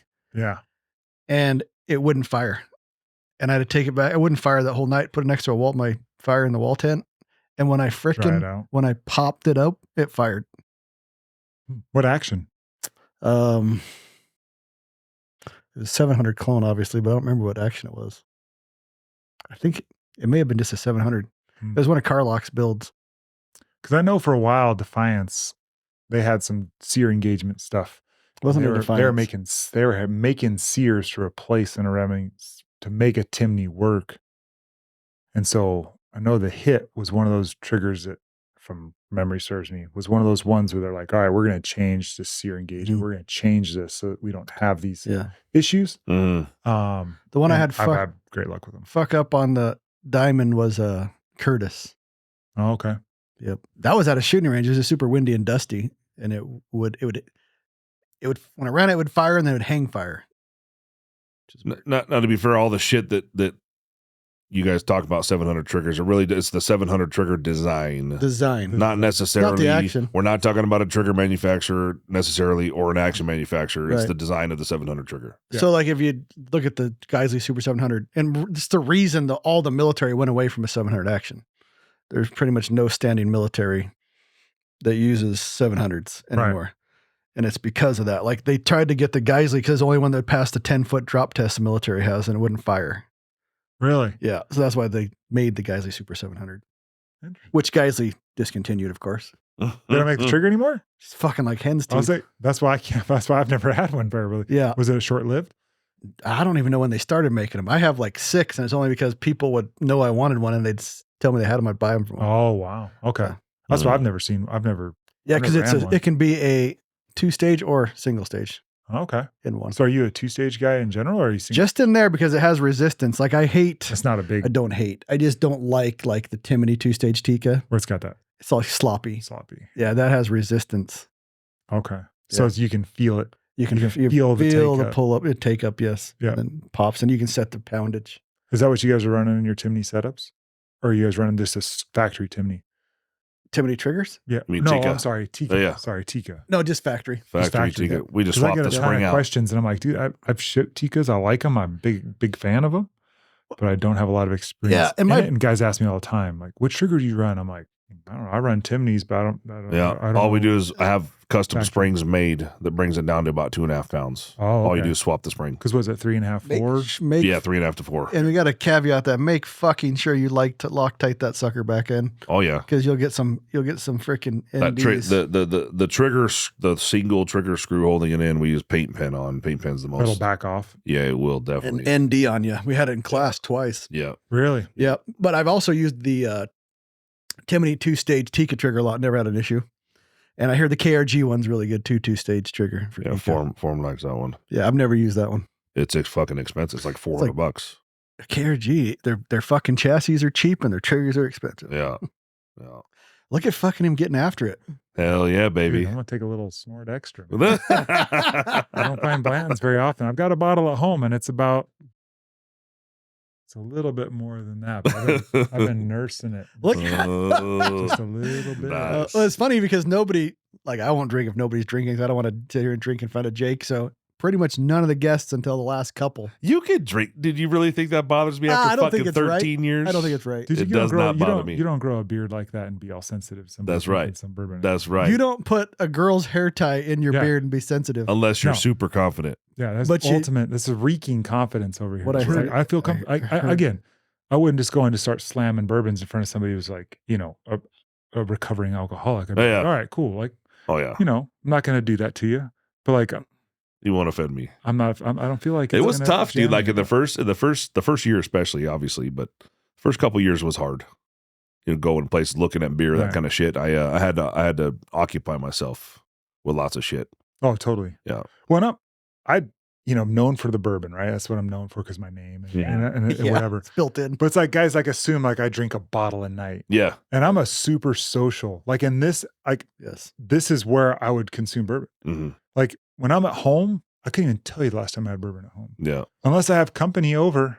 Then they're just like, "Hey, we want to drink some bourbon?" I'm like, "Yeah, so just do it." Like it's not Mhm. something that I just like I'm pounding bottles and Yeah. going through it. It's a social Oh yeah. thing for me. And which you're is like, sipping this for isn't- taste. Yeah, and we're sipping. We're drinking like You're not pounding to get drunk. it's like a half ounce. Yeah. Like we're not getting drunk. We're not drinking it for that. It's just No. I like the taste. I like the I whole I experience. have of it. like Tanya will not allow me to get drunk and to be on the podcast. She's nervous about what you're gonna say because she knows your Who history. knows You stuff's need gonna some come out more? of my mouth. A Yeah. little more. You're a little bit dry over there. Yeah, you are dry over there. Oh yeah, I better get one more. Well, we gotta let you go pretty soon. We're at hour 38. Oh shit. And we've been trying to get this scheduled for a long time. So if it runs a Oh, little bit long, I've I'm all heard- good. I've Yeah. heard like 3 or 4 times you were coming. I was trying to get over here that turkey hunt. Yeah. I came over hunt with Pat, and we were trying to make stuff work, and it's just like, man, it just gets away from you. hmm And I love Yeah. doing podcasts. Man, I love coming on and talking about stuff and like we talked about earlier, just like the truth about stuff and being open and honest about stuff, because there's so much stuff out there that's not honest and not truthful. I And think it that's why we sways have people. We have so some much. people right now that we'd like to have come on, but they don't really want to come on because They it's don't like- it's Dude, fucking We Truth Social in here, Yes. you know. Yeah, yeah. True social. We literally have a person, I won't name him, but he won't come on. I like the guy, but I told him the questions I'm going to ask, Yeah. and he doesn't want to answer them. Yeah. It's fucking sad, but you see it. You've been writing. I'm not trying to dime you out because you're writing magazines. There's a lot of Fudlore in magazines. Ton. Mm. And And it what's funny sucks. is like there's been some publications that have reached out to me. They were like, "Hey, we want to kind of bring you on because we're trying to find new blood, Mm. trying to get away from the flood lore." I'm not going to name names. I'm not going to, Yeah. because it doesn't matter. The truth is, it's just like, people that are listening, the people that are out buying, consuming stuff, like companies are listening and they're starting to see like, hey man, like there's a lot of bullshit out there on the Yeah. social medias and like there's I had a guy the other day I was talking with about podcasts, and he's like, man, I felt embarrassed because there's so many podcasts out there. Like when you come out to like industry type things, it's just kind of like, oh, Yeah. but it's just like, which ones really matter? Like which ones really have that impact in that audience and that voice, right? And there's only a handful I can think of hmm where it's just like, man, that's like the place you want to go because it's not a bought and paid for experience. And it's not the same old regurgitated shit over Right. and over. They're taking other people's stuff and regurgitating it too. It's Yeah. not even their original stuff. It's Yeah. just like, regurgitating other people's shit. I'm that actually- other people worked at. super excited because we just took on. So ADG just became our second sponsor. Stockies is the first one. Nice. And when I was talking to Marlon over there, he's majority shareholder over there, and he told me that he went on vacation, and for a week he just started listening to our podcast, and he said he couldn't stop.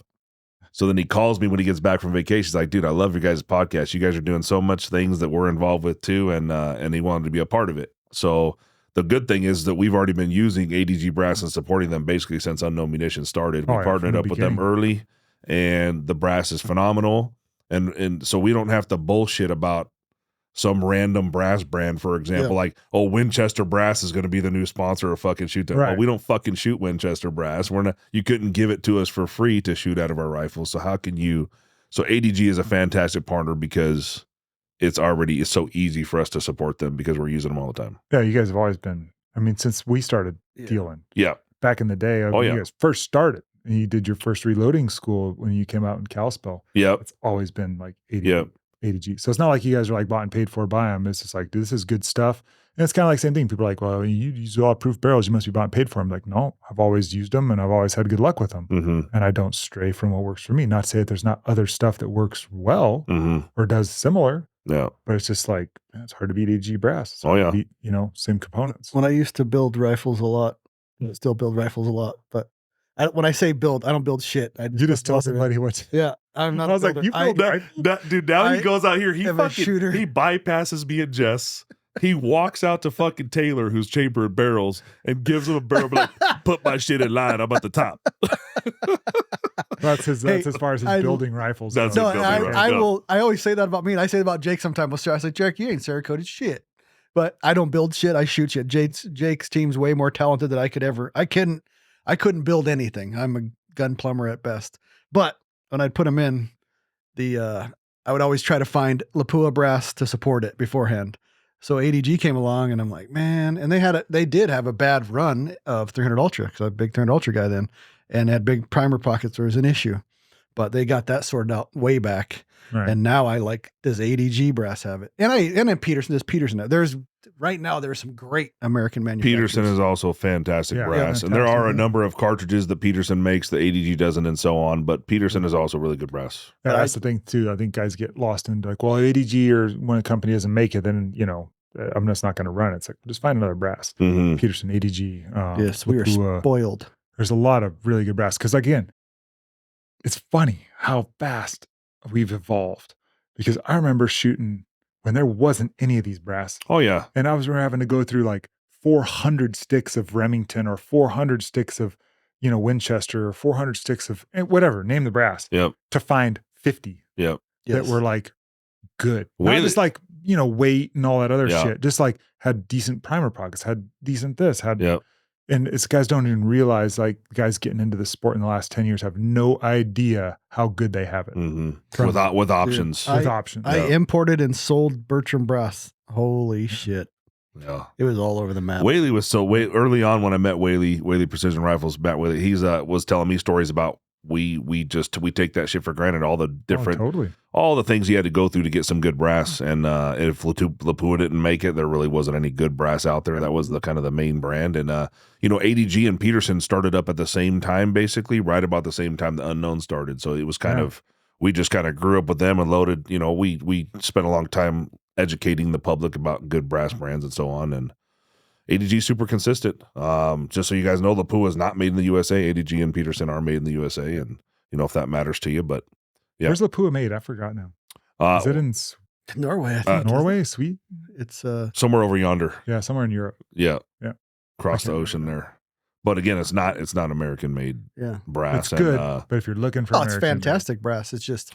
As the world kind of changes for us, and hopefully businesses start coming back and whatnot, but like, the nitrocellulose thing with China, we're starting to be cut off from all these various resources that we used to have. Yep. Whether we're cut off or we choose to stop consuming it, whatever it might be. But, I think that if you have the choice to run something that's American made with American made brass and steel and that kind of thing, that you should make the effort.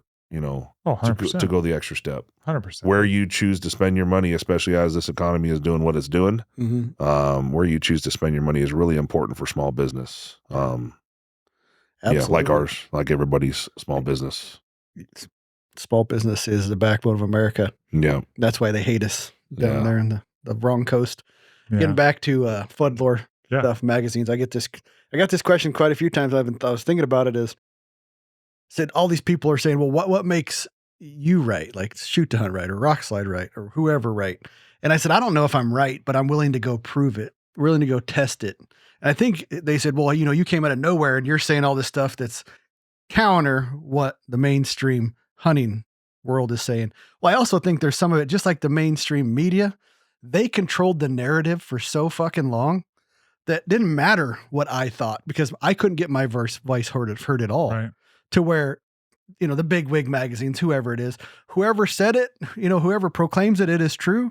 Well, now there's a lot more voices at the table that are saying, hey, we tried that and it didn't work the way you said it did. Right. And they're actually being heard now. Yeah. And I think that's what's changing the narrative for the better. Now there's almost too much information. You got to, it's for the better, but now you got to weed through all the bullshit to try to figure out what's right. But there's more voices instead of just one big magazine saying, this guy that everybody respects wrote it, so it has to be. It is a valid question, asking what makes you right. It is a valid question. It is, because we're willing. We fucking said, we were arguing about something, said, well, fuck it, we'll just go try it.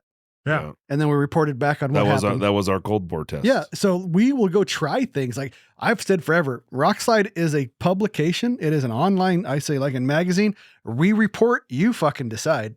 I may not be right. You go test it yourself. You see if we were right or not. Let us know. Yeah. And I've always said, and I was just doing a podcast with I can't remember who it was. I'm not trying to belittle the pod. I'm just, my brain's. Hey, you're three whiskeys in. Crap. The names. I feel like such an ass right now. You'll come. You'll think of it. Just talk about it. We were talking about it, and I was like, "Hey, look, man. I've always said, and I never will.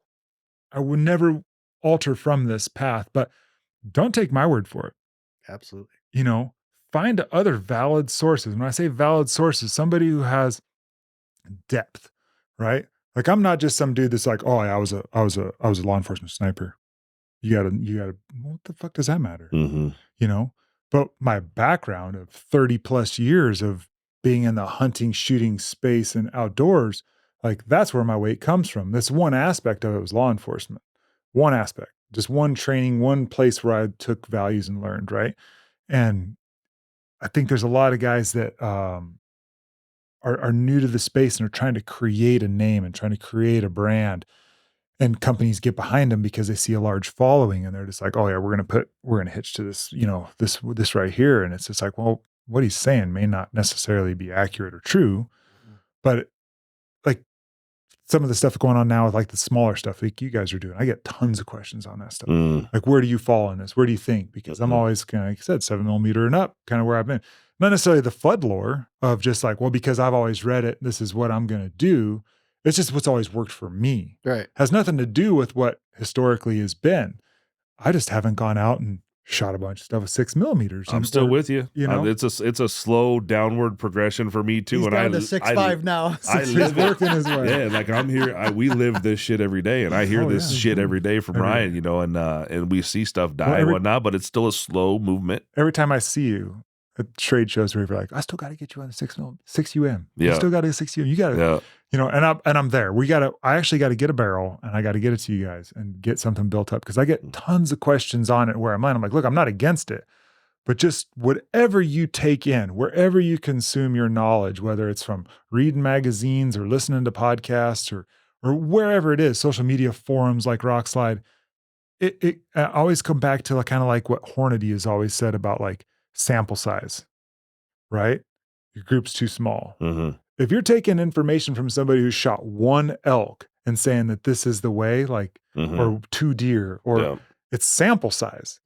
And if wherever you're consuming information from has a large enough sample size, well, then that should be a good place for you to feel comfortable and saying, okay, like this is valid stuff. This guy's been doing it. Like, how long have you been hunting?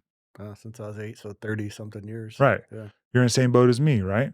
So like a lot of time doing this stuff. And not to say that somebody who's like an adult onset hunter or somebody who's come into the game late doesn't have a valid voice. If they all of a sudden are crushing animals and bringing some valid information, but just consider the source and just do diligence, right? Yeah. Is that right? Diligence. Due diligence. That's what I respect about Jay. He's late onset hunter, but he's a sharp guy.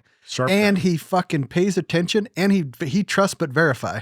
Right. Is what I've noticed about him, why I like his reviews. We're talking about Jay Nichols. Jay Nichols, yeah. Right, yeah.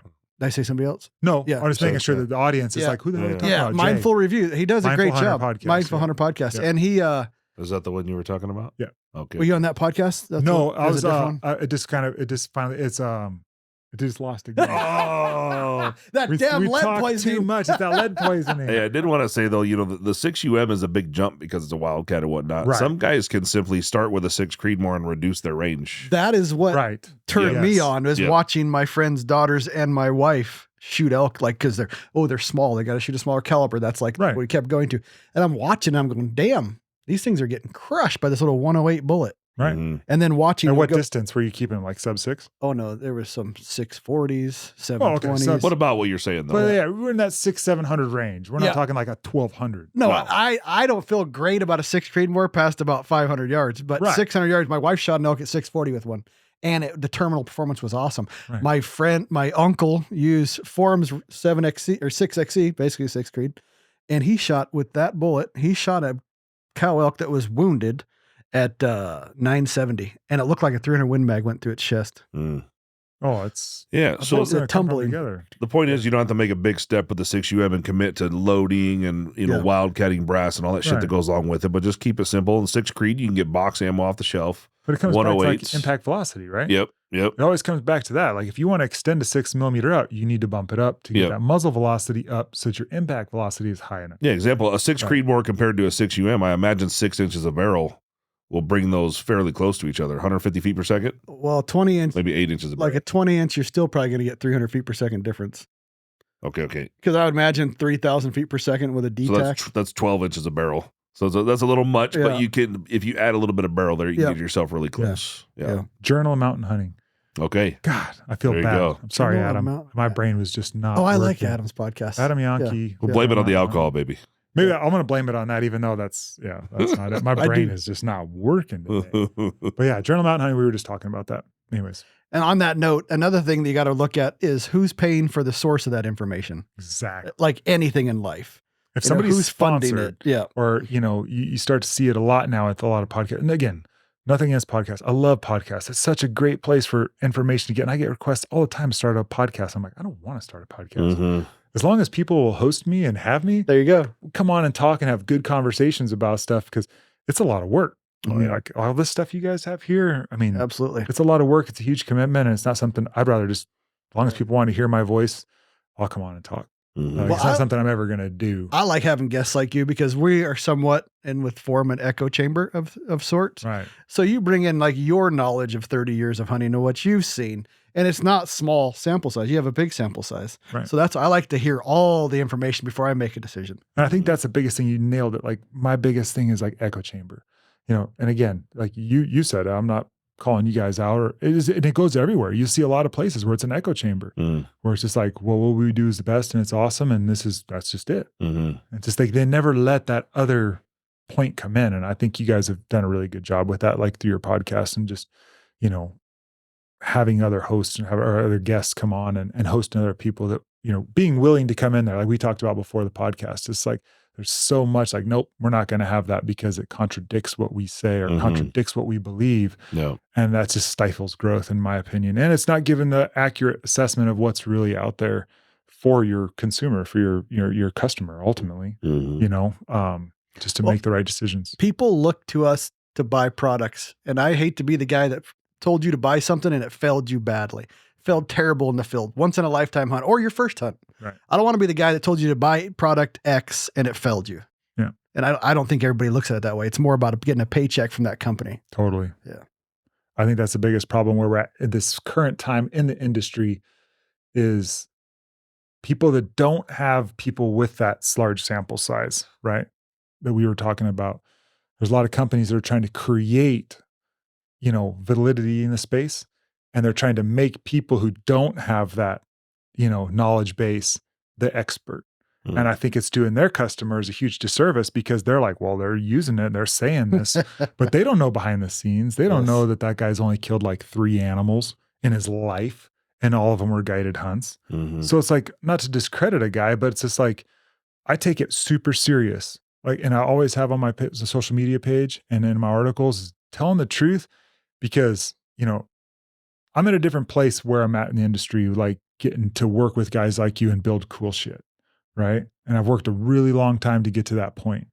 But when I look at it from a customer standpoint or a reader standpoint or a listener standpoint, like the money they're dropping on these rifles and these components or these hunts, it's big. And that $5,000 might be that one rifle that they're going to get to do everything they need it to do for their life, maybe, potentially, right? I mean, there's always those guys that build one of these rifles a month and just put it in the safe, right? But that's not like the normal guy. Definitely the normal not. guy, when I was building rifles, the customer that I was talking to every time was like, hey, I'm building a rifle and I want it to do everything.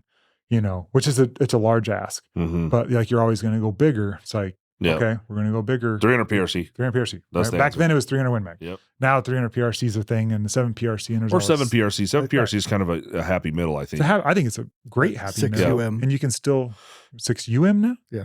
Oh, 6 UM. Yeah. For some reason I heard 7 UM. Hey, I'm like, that's a thing now? 7 UM? Yeah. And like what you said, dude. So we, in fact, you need to take a picture too, but we have a wall of fame over there. So every guy that comes in the shop and picks up his custom rifle, you know, you can.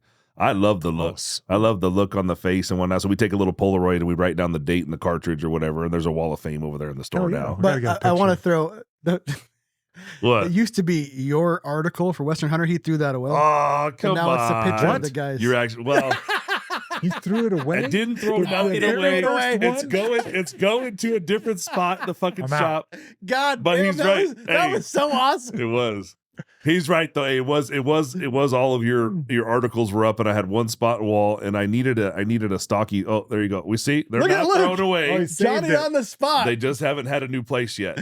Yeah. Look, you were on it like a fat kid on a donut. He really on wants, top. He really wants that job back. He does.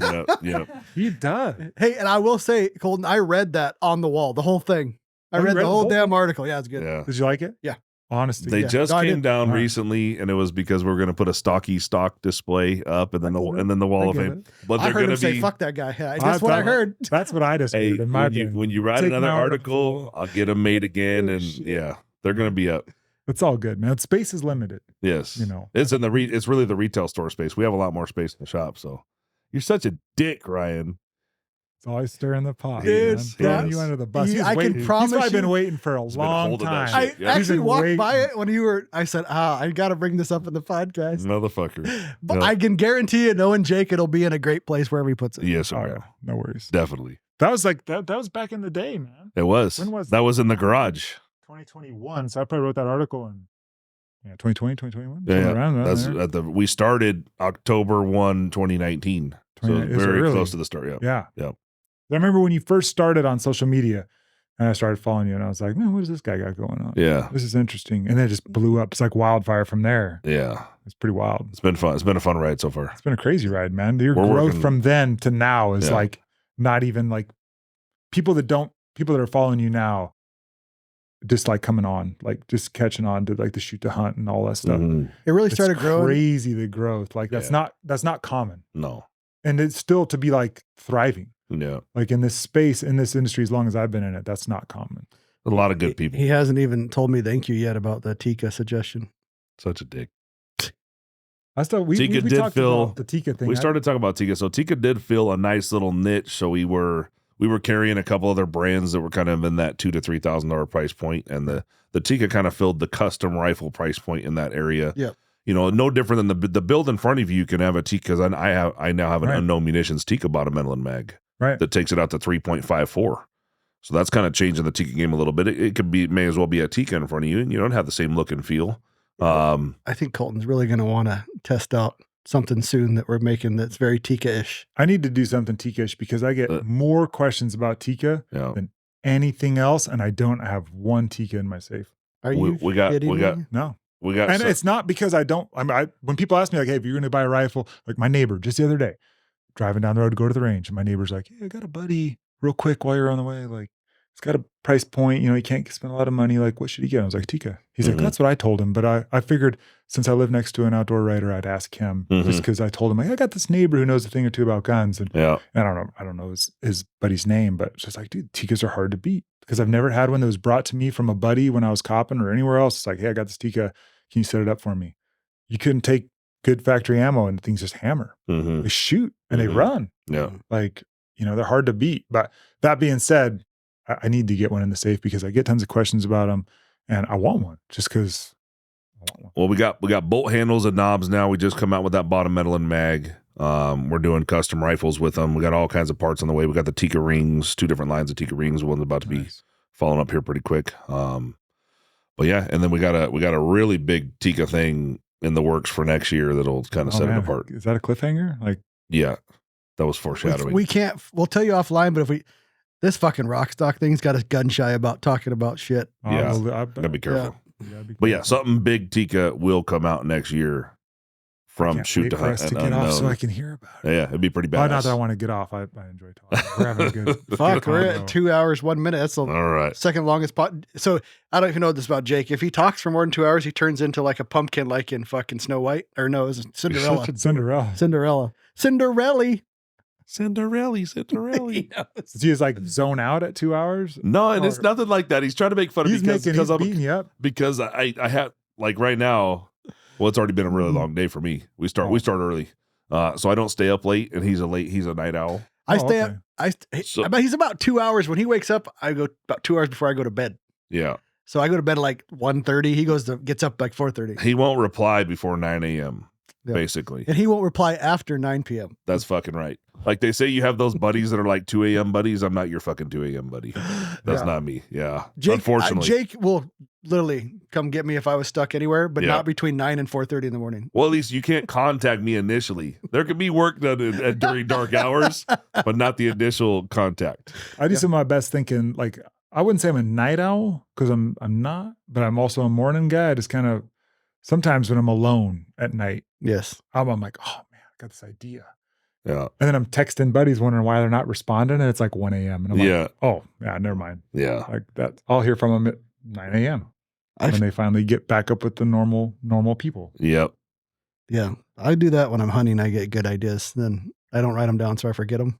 Yeah. That's why I send That texts or happens. emails like in the middle. So if you're listening and I send you a text or an email in the middle of the night, that's why. Because I don't want to lose the train of thought like I did that other podcast where I'm like, God, Yeah, what was that thought I was thinking? yeah. Because it's just so many freaking, the gerbil's just a freaking running and just getting that thing going. Well, next time you have a really good gun idea, let me know. I got lots of ideas. We'll have to Okay. talk offline so we don't Yeah. jump too far ahead of it. No Yeah. pre-orders. No pre-orders. All right, we got to talk about our Patreon. Like I said, we didn't start the Patreon for us. We started it because people keep asking. So Joshua Grant, thank you for becoming a Patreon. Kyle Moore, thank you for becoming a Patreon member. And other than those couple sponsors, you know, we don't make any money in here. So No, and we're still going to tell the absolute truth, even if it hurts the sponsor's feelings, just Yeah. the way it is. I get a lot of requests out too. Like people want to like help out the Pap Winkle thing because I'm always on there answering questions. You send Yeah. me you send me a message at 10:30 at night. I don't care what time it is. If I'm looking at my phone, I answer it right then. Like there's not a message that comes through Instagram about gun stuff Yeah. that I do not respond to. That's Pap Winkle on Instagram. Pap Winkle on Instagram. I will always answer your questions and it'll always be truthful. It's always unbiased. And guys are always like, man, how you do this for free all the time? It's like, because that's how important it is to me Mhm. to get the truthful information out there and answer questions in an unbiased manner. And that, like, not to like pimp you guys out, but like that Patreon stuff, like every little bit helps. Mhm. You guys spend a lot of money on this stuff. Yeah. Like I do this quite a bit with other stuff and other brands, and it's a lot of it's a time suck, and Yeah. time is money. And so like with the Yes. guys that are thinking about but hesitant, like I don't know what your Patreon minimum is or if it is a minimum. $10. but $10, dude. Like you spend $10 on coffee and IPAs Mhm. that do absolutely nothing for you going forward. Mhm. So like think about it. Yeah. It's a huge investment It into is. everything else. How many people ask you about bourbon?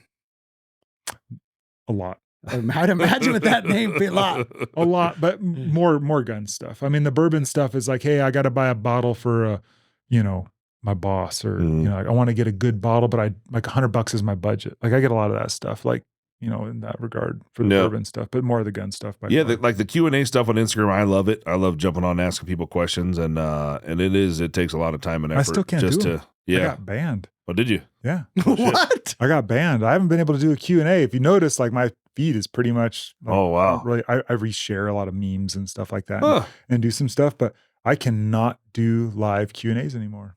No kidding. I got shut down. They from just don't even allow the They tab. won't even allow it. I try and it doesn't even go out. Maybe we'll collaborate on one, see if We we should can't try get that. it together. We should try that, or because I get maybe it'll work. hundreds. But Yeah. do you get tired of that? Like why I don't do them? We did them on Rockside early. Assholes. Like they fucking bug the shit out of me. They already have an emotional investment into something. They're just trying to get reassured from you. And then you tell them, then they tell you why you're wrong. That's part of the job, though. Fuck That's that. part of, it goes part with of the job. It goes with the territory for sure. But I've found with my followers, maybe I don't get as much of that anymore, because I started in this, like, hey man, I'd message them on the side, be like, are you asking this for like genuine like knowledge? Or are you just trying to get that reaffirmation? Mhm. And And some of them were like, well, you know, I've had this experience. And it's just like, okay, well, that's reaffirmation and no. Or yes, or you know, however it falls. No. Yeah, that's probably true. A lot of it's like, I have this scope. What do you think about it? And I'm always say, do you want the truth? No. Because you're not gonna like the truth. Not gonna. Yeah. I'll get a guy that chats a question through the website and then calls in and then DMs on Instagram all the same question. Oh, there's no. They're trying to get different reactions This from is different where people, basically. Me and Jake really differ. I could not do the customer service shit that Jake and Jessica go through. It's unbelievable. That's just part of the job. And I'm not saying that because customers deserve what they right. The rock stocks, we need to get them out. Sets you apart. But service. there's complete fucking assholes. No, there are. This is why we don't let Ryan answer the telephone. That's why he's on the podcast. We keep him in his hole over there here. would be no, like, I don't want to do it. Like, I will, even unless somebody specifically calls my name, I try to walk right through the fucking thing when I go through. I don't even look at it. When I'm stealing food from Jake, I just like to show him and keep moving. Yeah. Because it's not that I don't want to talk to him, is that I may not be the best seller of a product. Mm. I think my time in law enforcement has helped me with that even more. Mm-hmm.